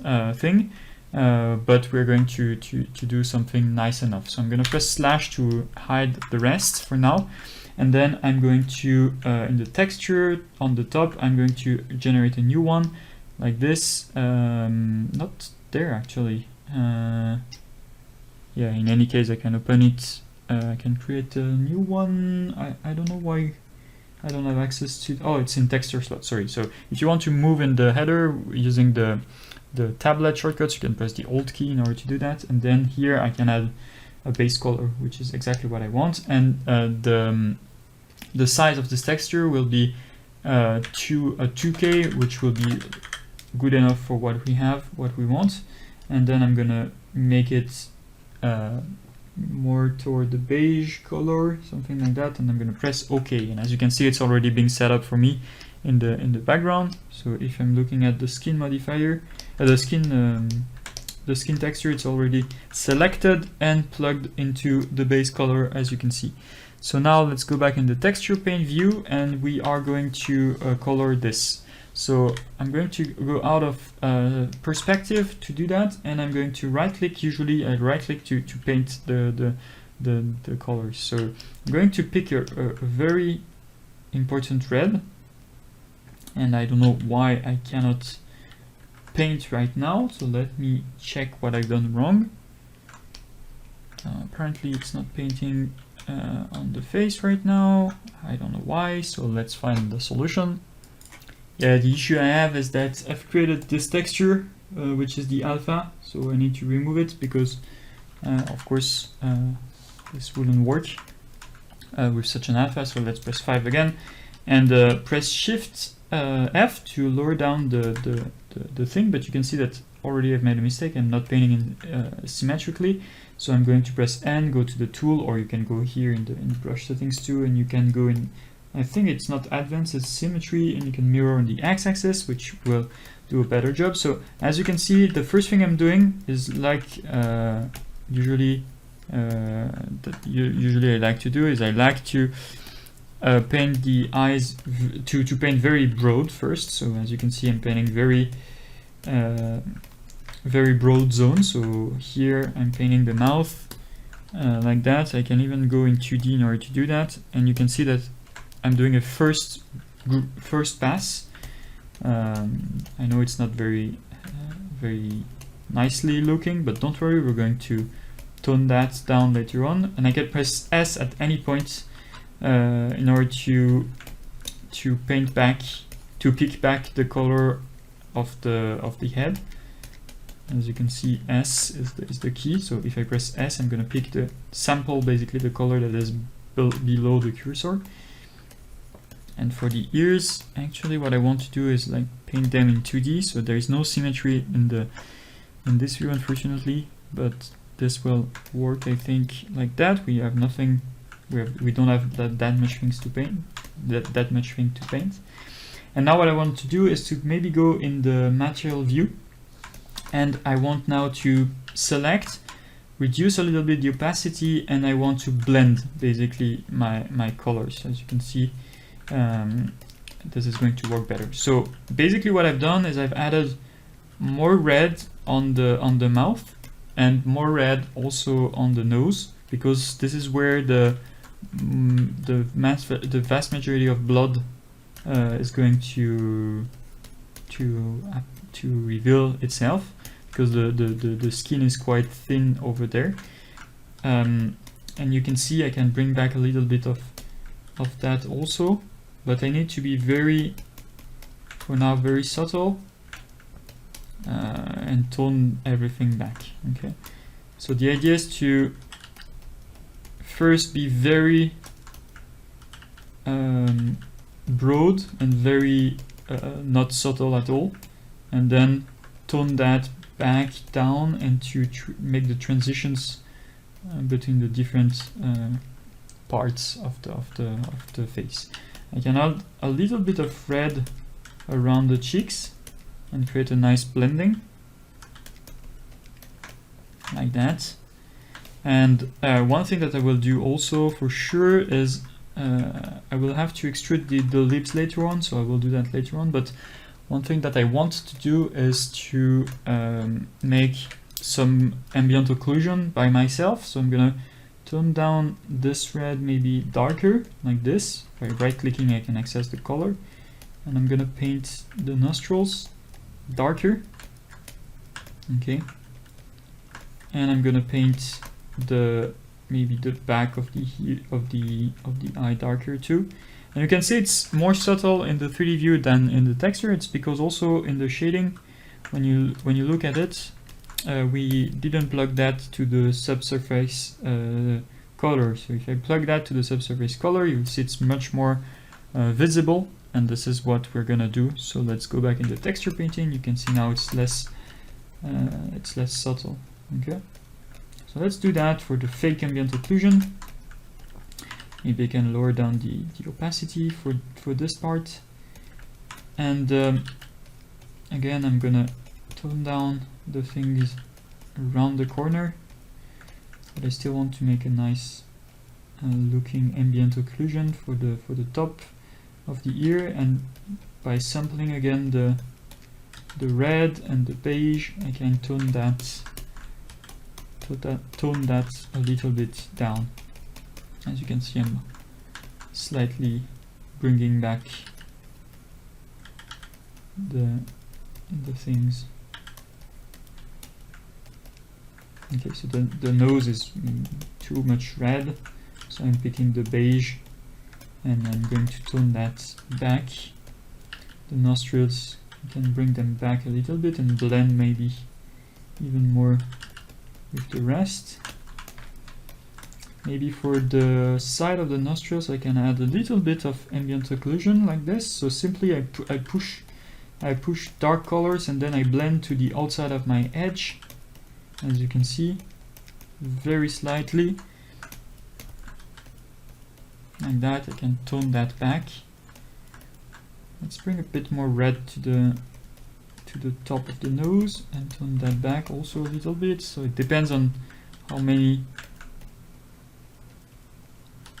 red you want on this. So for sure the ears are freezing, by the way, right now, so I'm going to bring back some of the beige color.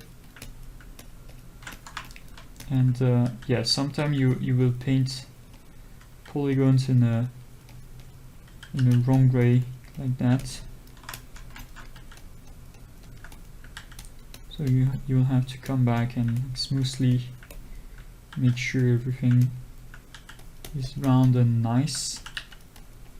And again, I probably for this work I wouldn't use Blender, I will use Substance Painter, but because I wanted to make a very quick texture, not spending too much time on this part,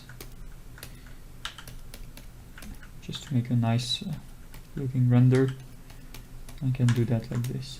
Okay, so removing a little bit the the redness of the ear. I can pick the brown color of the ambient occlusion, and in the ear I can add back a little bit some darkness in the occluded areas, especially in the thin pen part there, and in the crease also. You can see it's like painting the ear basically. And again, blending it down, something like that. And then for the back, I'm gonna remove like the artifacts that I've put. A faster way to do that is to simply go here in the texture and do that there. Oops, sorry. Large brush are not very efficient in Blender right now, so make sure it's not going to affect your brush. So if I'm picking this color, apparently it's switching for another one, so I don't know why, but I'm gonna paint back this, and maybe here I can paint very subtly the cheeks a little bit back. So let me pick a red color, a bit more saturated, and let's lower down the opacity and bring more red color to this part. And then I'm gonna pick for the lips, it's not ideal either. Then I'm gonna pick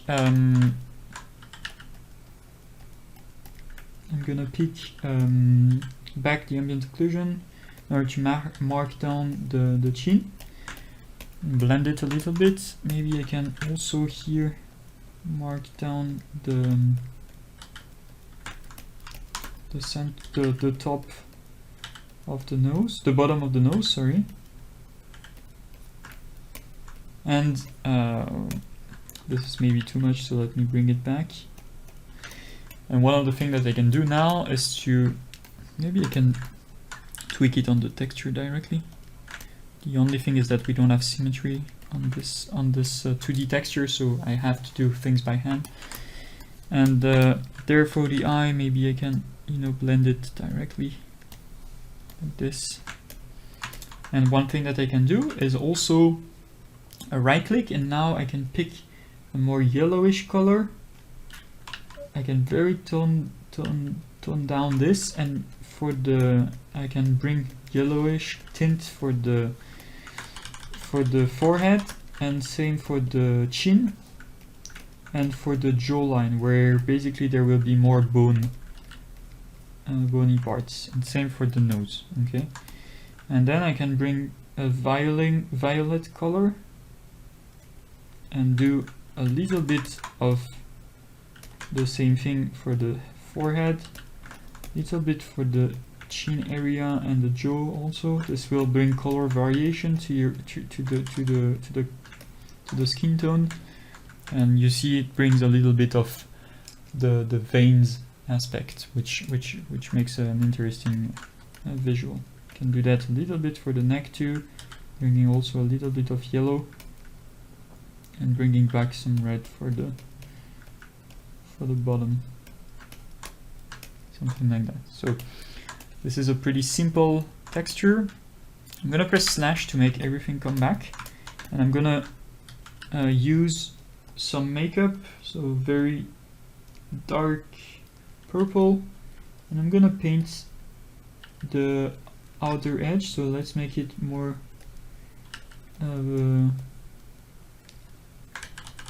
important in terms of strength, and let's do that. You can see how this will help us define even better the outside of the eye. So I'm gonna do that.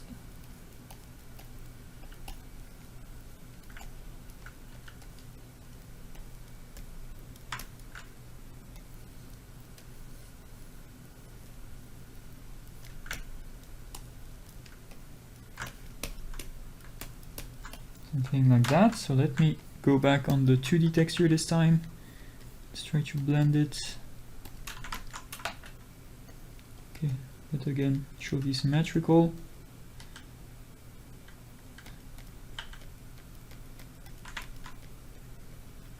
You can see we don't have the highest resolution ever there, but it's going to be fine enough, I think. I'm not a huge fan of the lips right now, so I'm gonna probably paint them using a nicer color. But before doing that, I'm gonna press Alt S and this window to basically save my texture. Okay, I'm gonna save it. So otherwise, I'm gonna be pretty sad when Blender crashes and don't give me back my texture. So I'm gonna define in a very harsh way the contour of the lips with a purple color, and I think I'm gonna enable the object mode, the display wire to do that. And let's go back in texture paint and maybe with the material again, and I'm gonna make sure I can paint my lips like that. So I'm gonna zoom there. I'm gonna paint my lips with this purple color. And so it's much better integrated. I can now remove the wire, and I can try to blend it a little bit. So you have to lower the strength.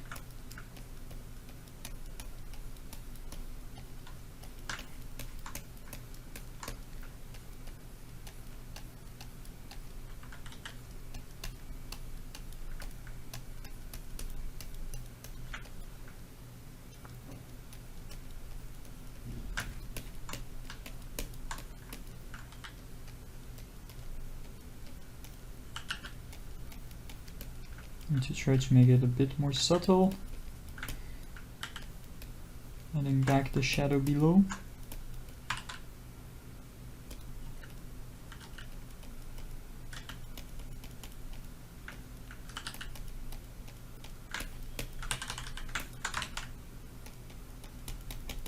And after that I can pick a beige and just tone it down back a little bit, so it's more subtle like this. You know what? I think you can blend it even more. And we'll add after we will add you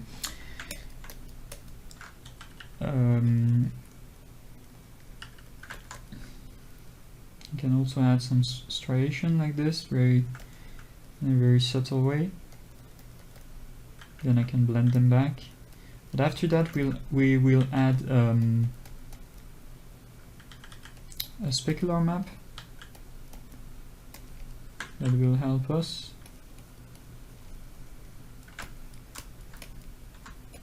Define more specular, of course, here. And the thing that I can do here is in the 2D, so press Alt S again to save the texture. But I can put the ambient occlusion for the center of the line. If we see it's there,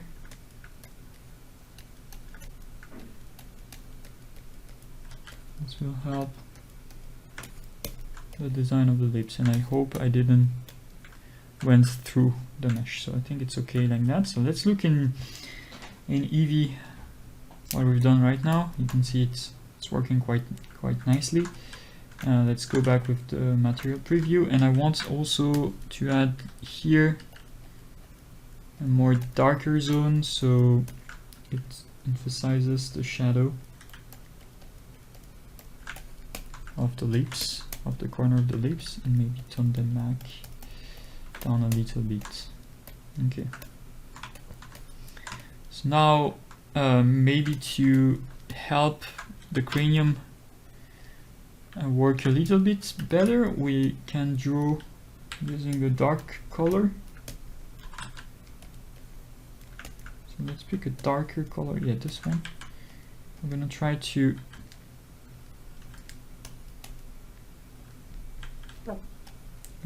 define the scalp, which will help filling the gaps basically for the hairs. You can see we have a pretty good here definition for where the hairs will be.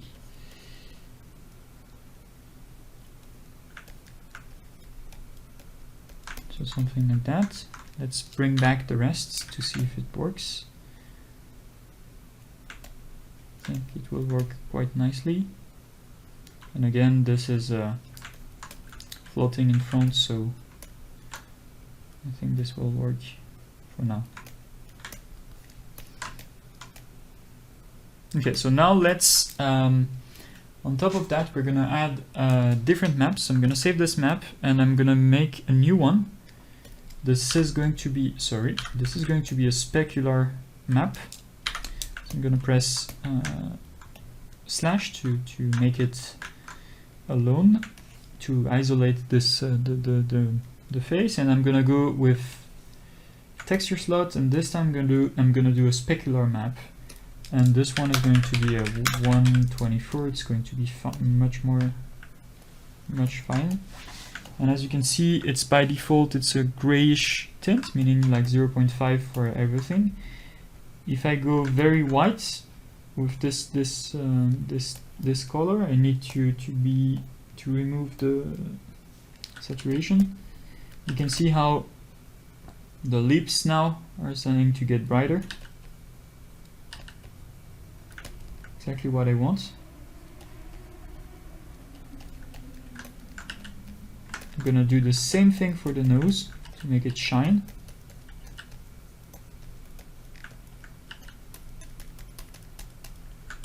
If we go to Eevee and press slash to see exactly what we are doing, you can see how the nose is shining. but not the rest. The rest not shining too much. I can maybe add a little bit of specular for the cheeks, and then what I will do is I will go in the 2D part, and I will or you know what, I'm gonna stay in solid view, and I'm gonna try to blend everything with a more interesting brush. So I can add maybe a bit of specular over there. Maybe I can add a bit of specular on the forehead, because you will have some highlights usually in faces there. And this is basically adding some of the shininess of the lips back, and of the nose too, and the cheeks.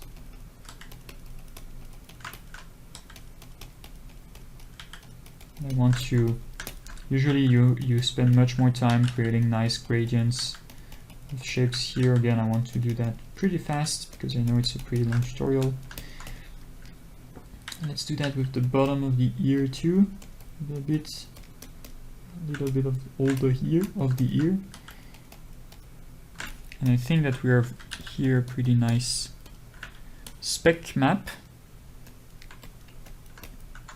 Let's go with the render. You can see how this works quite nicely, and we are done. And the last map that we're gonna do is the subsurface scattering mask.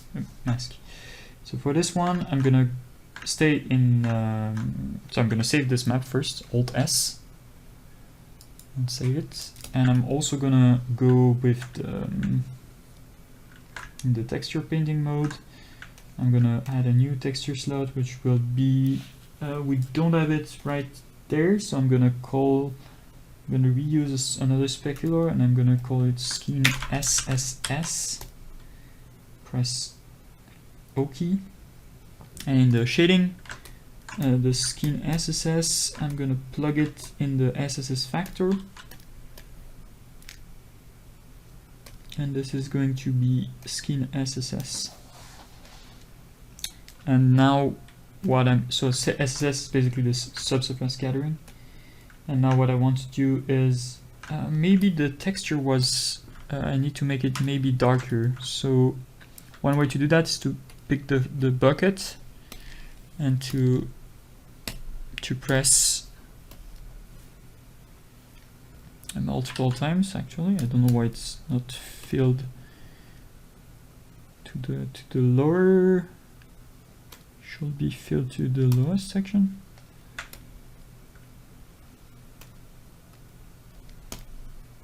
Yeah, so something like that.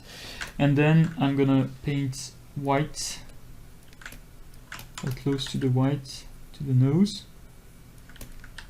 A little bit to the side, and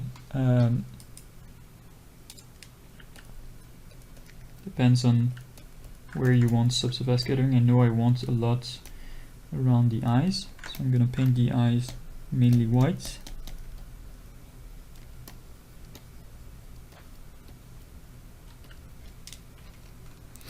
I think this is quite an important map. I think I want mainly white around the nose area, something like that for the subsurface scattering. The eyes, it's pretty obvious. Maybe a little bit for the chin. And for sure, absolutely for sure, for the ears.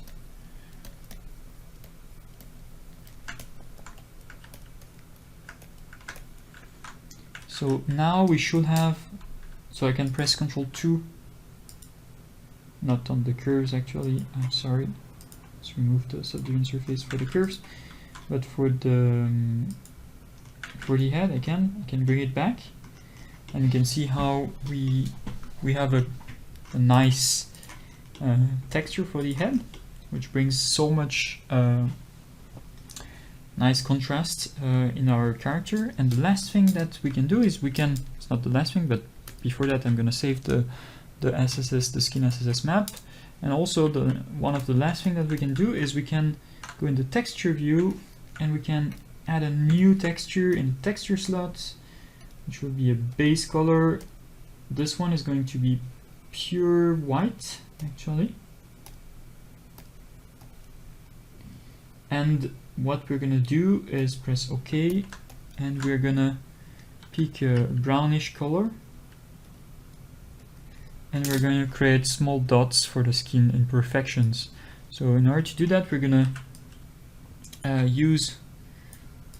combine, we're gonna use this texture and multiply it. So mix RGB, we're gonna plug it on top, and we're gonna plug this back to this one, and we are gonna multiply it with the new texture, which is called skin base color 1 for now.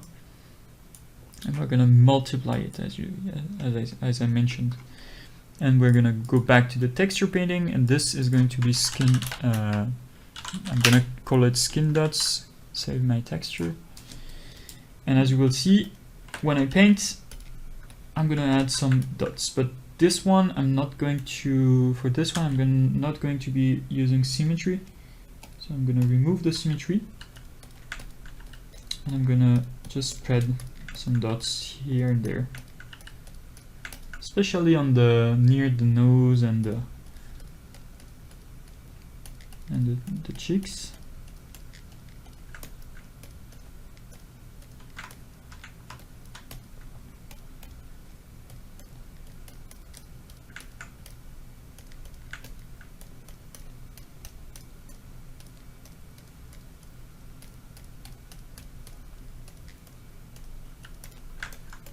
Can make some bigger ones and less bigger ones. I would say to put some of them elsewhere. You can see how this helps in the texture work to make a much more realistic head.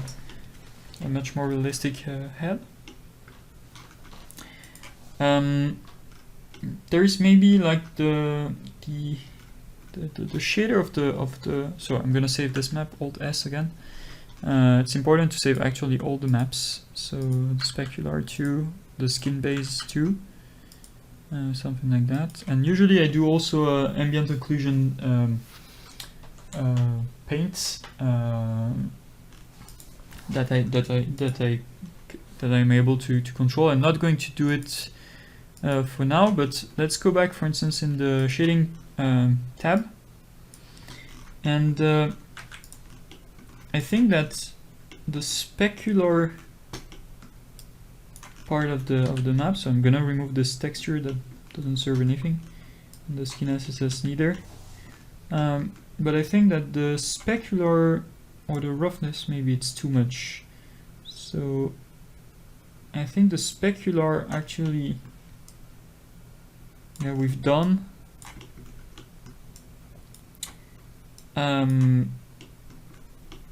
Maybe for the roughness I can tone it down a little bit, and I can probably also let's try to plug it in the roughness too.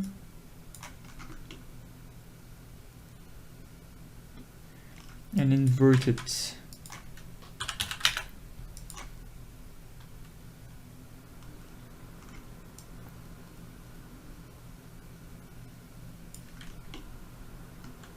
No, this doesn't work. So the roughness should be the same quality with our design. And you can see how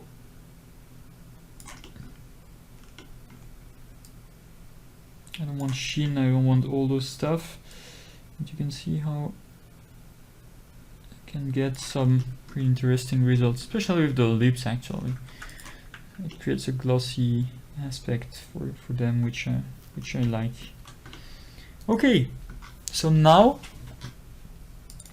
I still think I'm gonna try to do an ambient occlusion pass, but to do that, I want to bake it actually. So I'm going to go in the baking panel.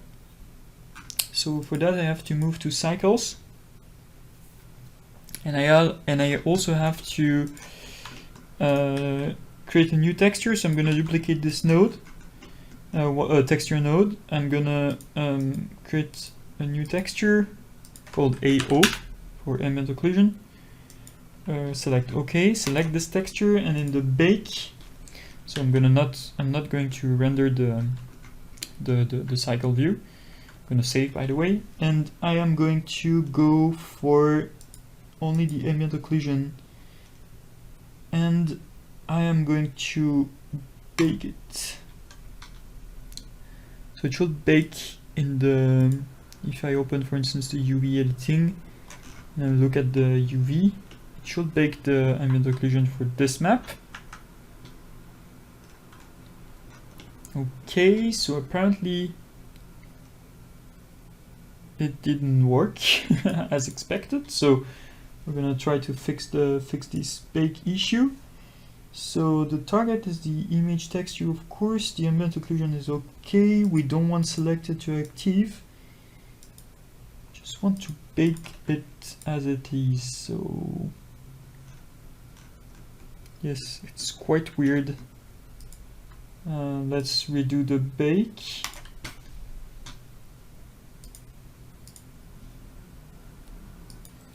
Okay, let me check if the mesh, the first thing usually is to see if the mesh is applied in terms of transform, so I'm going to apply all transform. I'm also going to see if my face orientation is right, so it should be right. So I'm going to recalculate the normal just for being sure of that, but it should be the case.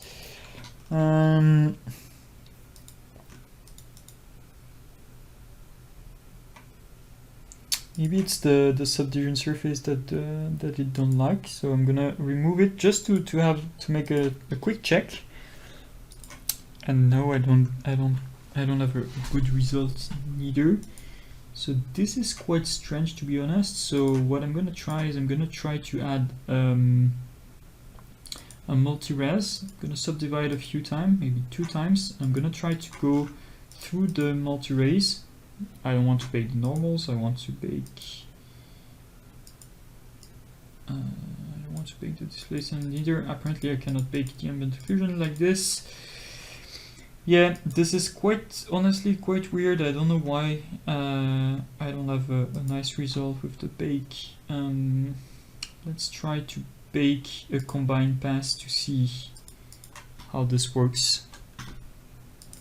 Oh, I start to understand. Sorry, the command doesn't work, but I think, yeah, the eyes, the sculpt, these shouldn't render, and also probably like this should be the only thing to be rendered. So I need to, for now, I need to hide everything but this to be rendered. So this is the only object being able to contribute to the bake. So I think this was the issue. Let's try again with a bake, and this was it. As you can see, I now have a pretty good ambient occlusion thing. So with this ambient occlusion, what I can do is go, so I can save it. Let's call it skin AO. Let's save it, Alt S, skin AO. What I can do is in the shading part, I can move back to Eevee, and the skin AO can be simply, simply multiplied again on top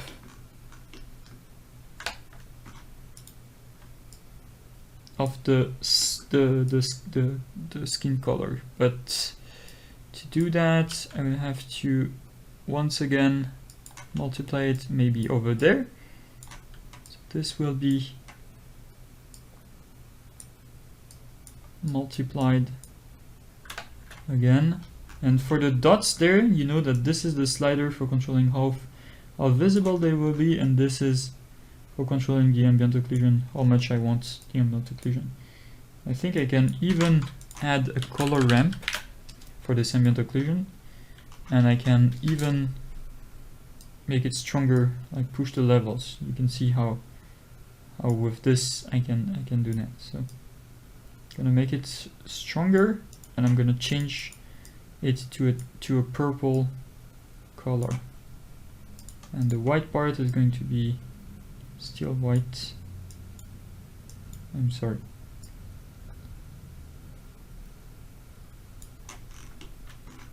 So something like that would probably do the trick. As you can see, this can be interesting. And I think that apart from that, we can start to do a very simple facial expression for our character. So in order to do that, I'm going to go into solid view, and I am going to select my mesh and add a shape key. So I'm going to add a basis, and then I'm going to add a key that I move to 1. And this, now what I can do is I can sculpt, okay? But before doing that, I'm going to remove the multi-res, and I'm going to use back a subdivision surface as normal. And I'm going to move like the corners a little bit up. And remember that what we're dealing with now is a shape key, okay? So everything that I'm manipulating there works as a layer if you want on top. I want to maybe move up a little bit this eye.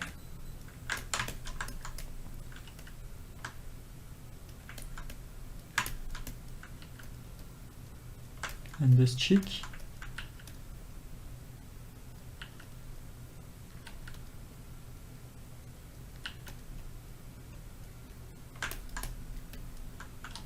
Usually when we smile, it digs also back. This is what I can do.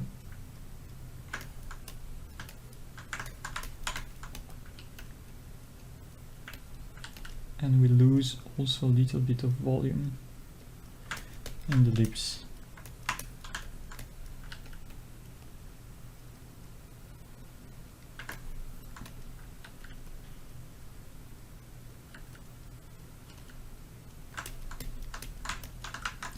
What I can do is also add a shape key for this mesh. So I can add back the lashes, and those eyelashes I need to apply the mirror actually. Oh yes, I have a shape key, so yeah. Let's remove the shape keys actually, and before doing that we need to apply the mirror, and let's add the shape key right now. And let's move individually this part, this piece.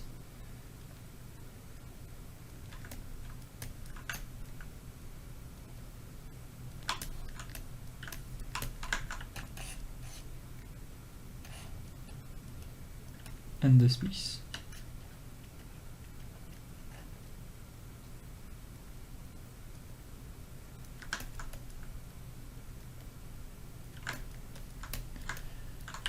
Let's render the thing.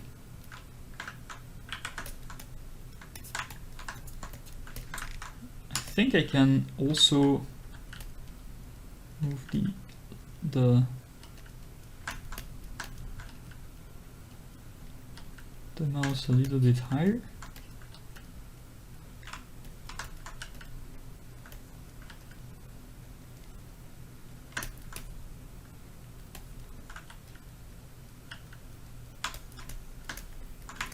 And I think I can also sculpt an expression for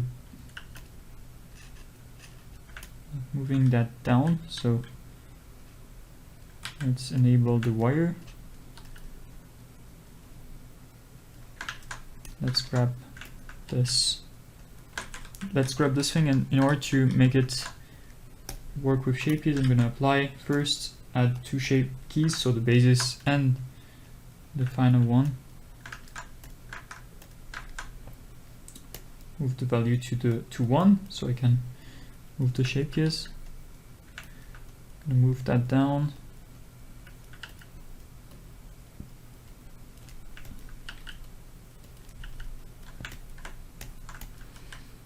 And then move that up. So display the wire, I can remove it. And you see that the last thing that will probably help me have a better view, have a better thing, is to tweak the eyes a little bit so they look in a different direction.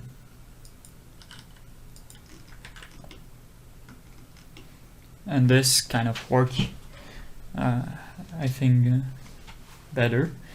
And also, this is what I've mentioned previously.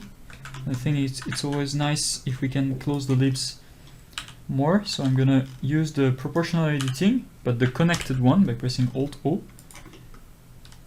And I'm gonna move the lips up and down. Maybe I can move the chin a little bit more up.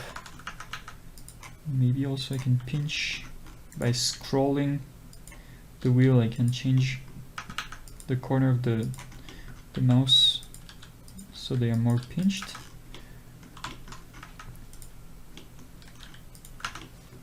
I can also define maybe the nose a little bit more there, so it goes back, creating a crease.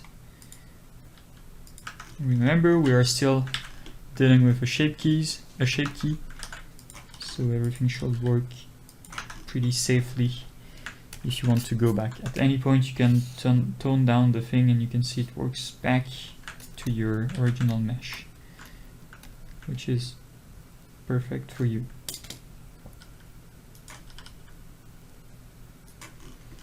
So I'm gonna save, and I'm gonna probably, I think I really want to add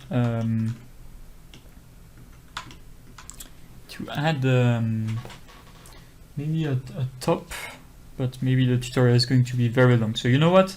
I think we're gonna stop there for this tutorial. There's a ton of things that we could have done better. Of course, but I wanted to do this tutorial like for a long time, just to share with you some techniques. I think you can, for instance, for the eyelashes, you can paint, you know, the eyelashes as a texture, and then you can map it. This will have been something cool to do. I think here we can still sculpt.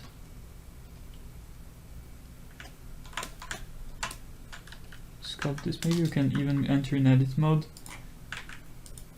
to tweak those faces so they are up, and we can scale back this.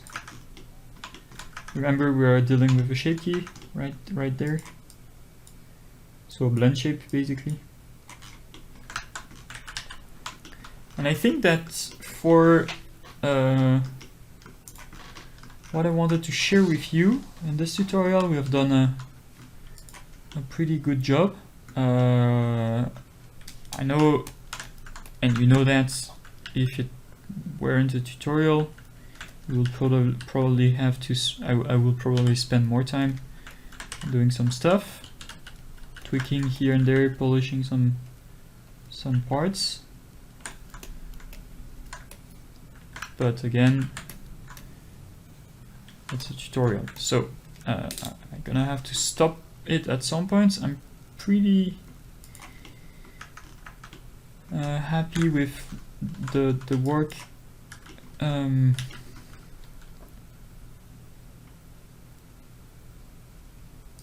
Now maybe I can move back the hairs a little bit, and maybe I can scale them a little bit also, and apply the transforms.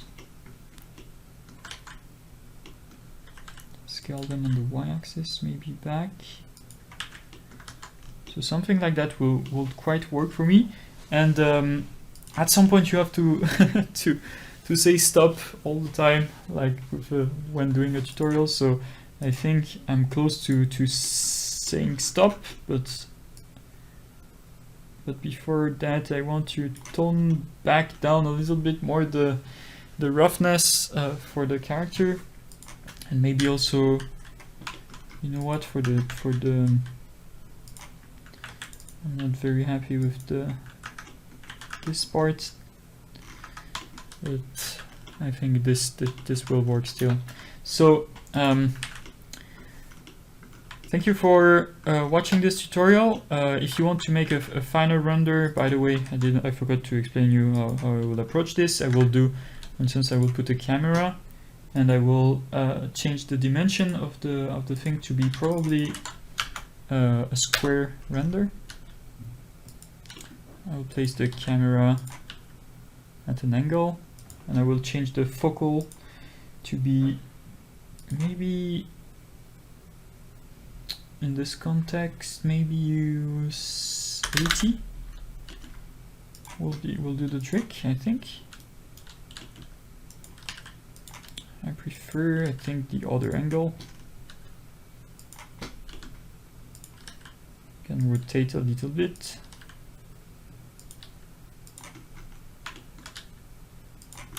And you can also play with, you know, with the eyes when doing camera shots.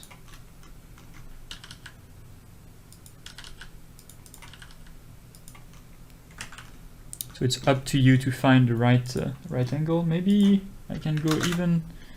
I can go with an even flatter focal.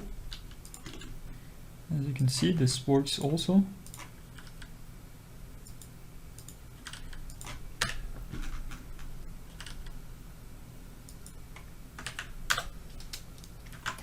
I can even more emphasize even more the smile.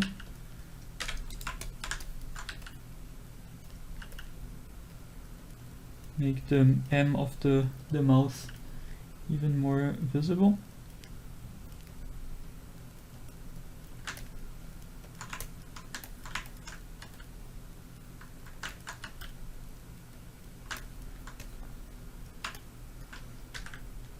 From the side it looks alright. And I think that we can then render. So at this point you will render with Eevee. You can also render, because this is like how we set up the things with Eevee, but you can also switch the renderer to be cycles. And because Eevee and cycles should approximately work the same, you should be able to have the same qualitative render. And one thing that you can do, and I'm gonna save to do that, is you can use the denoising in the viewport.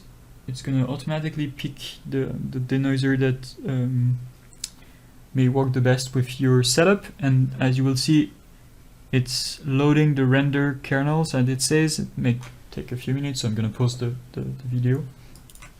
So I think instead I'm gonna ask for the open image denoiser, which I hope will work. So okay, this was not the best idea I had, so let's just do the denoise on the rendered image. So this is possible, and also in the performances, you know that you can see that I have a auto size plugin, which is by default in Blender. You can press F4 and go in the add-on section here, and you will have to find the auto tile size, which basically we try to find the best settings possible for the tiles. And I will switch to GPU, and you will see that in the performances the tiles have been set up in a different way. And now I can press F12 and it will render my mesh, and you can see, and this is the issue I have to do, I have to turn back everything that should be rendered, not the sculpt and not the grease pencil objects. And then I will have, as you will see, my mesh being rendered. So it will also at some point output the denoising pass. So you can see we're close to the end with this render. And I think that before leaving you, I will just add a ear ring for this character. You can see we are now at the denoising pass, I think. You can see how Blender is doing a pretty awesome job for doing that. And I will add a ear ring there. I think it will look nice with this character. And you can see like this is the final render. Of course, it's not detailed here. Like you can see the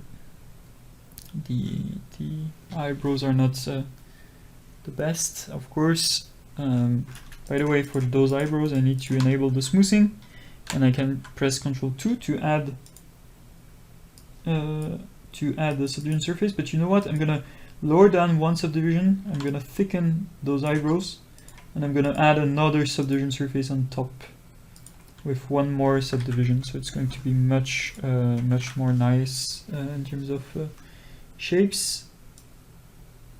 Oops, sorry, it's not this that we're dealing with, it's this. Let's increase even more the thickness. Maybe we can even remove this and only stay with those one. And I don't like the fact that they are. Let me go back in the render,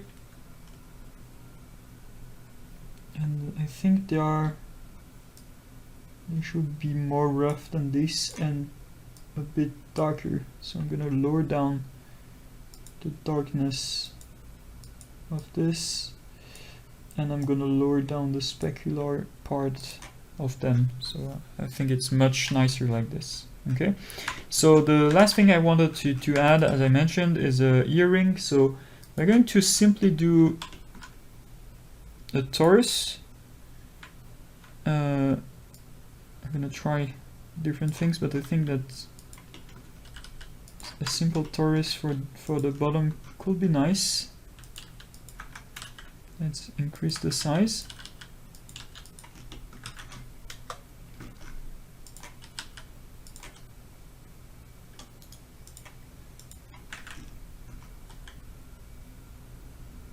And let's look at the EV render to be faster.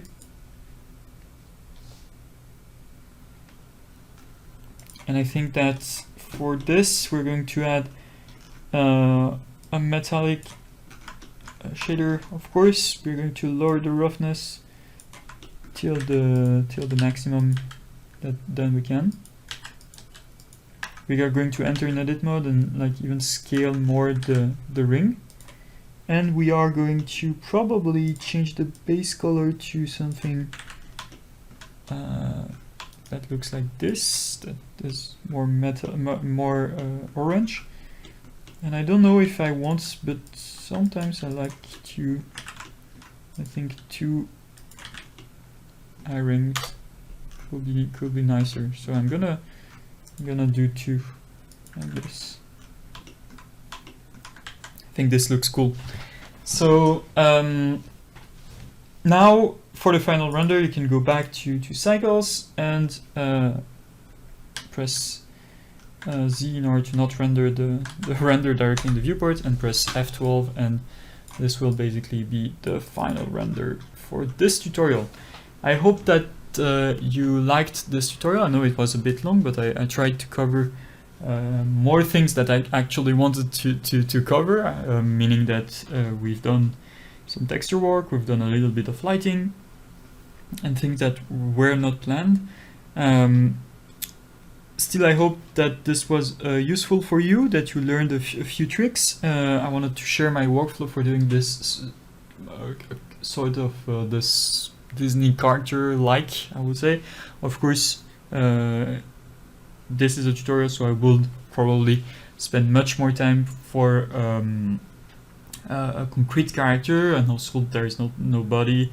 There is no body in this context, so yes, this usually takes way more time to do, but still I hope you learned a few tricks, and thank you for staying till the end. So as a bonus section, I just wanted to share with you this quick time lapse. I don't know what we're gonna make the eyelashes. So I've done them in Krita as a texture, as a black and white texture, as you can see. So why Krita? It's just because I have more brushes, and I think it's easier for doing such a texture. It's also possible to do it in Blender, of course, using the texture paint. But then I decided to unwrap the eyelashes. I've added the eyelashes as the alpha of the BSDF principle, and as you can see, I'm also like using alpha blend in the option settings.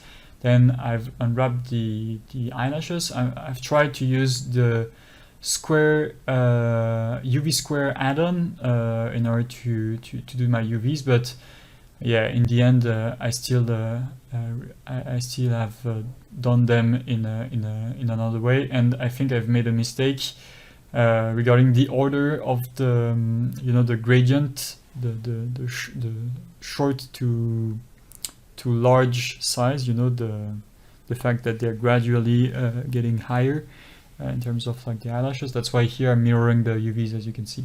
So I decided at some point to redo it, and I've overlapped them very quickly in order to make both of them at the same time. So that's exactly why I'm doing this. And then I basically I have done the UVs by hand in order to have a better control, as you can see. At some point I've tried to sculpt them, but it was not very ideal. Then I decided to create like a full white part on the bottom to make sure that in the lower part of in the lower loop of the eyelashes I have a dark color, or a full opaque color. And then I've done the lower eyelids that again I needed to be flipped. At some point I've tried also to start using a grid, which I finally decided to do as a base, to start as a base. And I remapped the UVs, and again I did the same mistake then with the eyelashes. They are not in the right direction, so I flipped them at some points and flipped the curves, as you can see. So it's not very complex as a workflow, but it's just taking time, like adapting the UVs. And then at this point I've also decided to try to remove a little bit of the alpha on the bottom to create a gradient. This was not working as I would love, so this is why I decided to tone that back in Krita, but leave them a little bit transparent. And then I've decided to try more broad cuts with the eyelashes. And in Blender you can press Alt R in order to reload a texture in the UV editor, in the UV image editor. So that's the workflow I'm using. Basically, I'm going in Krita, doing my stuff, saving, going back to Blender, Alt R to reload the texture. And this is the end of this tutorial. I hope you liked it. Don't hesitate to subscribe to this channel if it's not already the case, in order to support it and to be aware of the next tutorials. I would like again to thank you for staying till the end, and I see you in the next video. Cheers!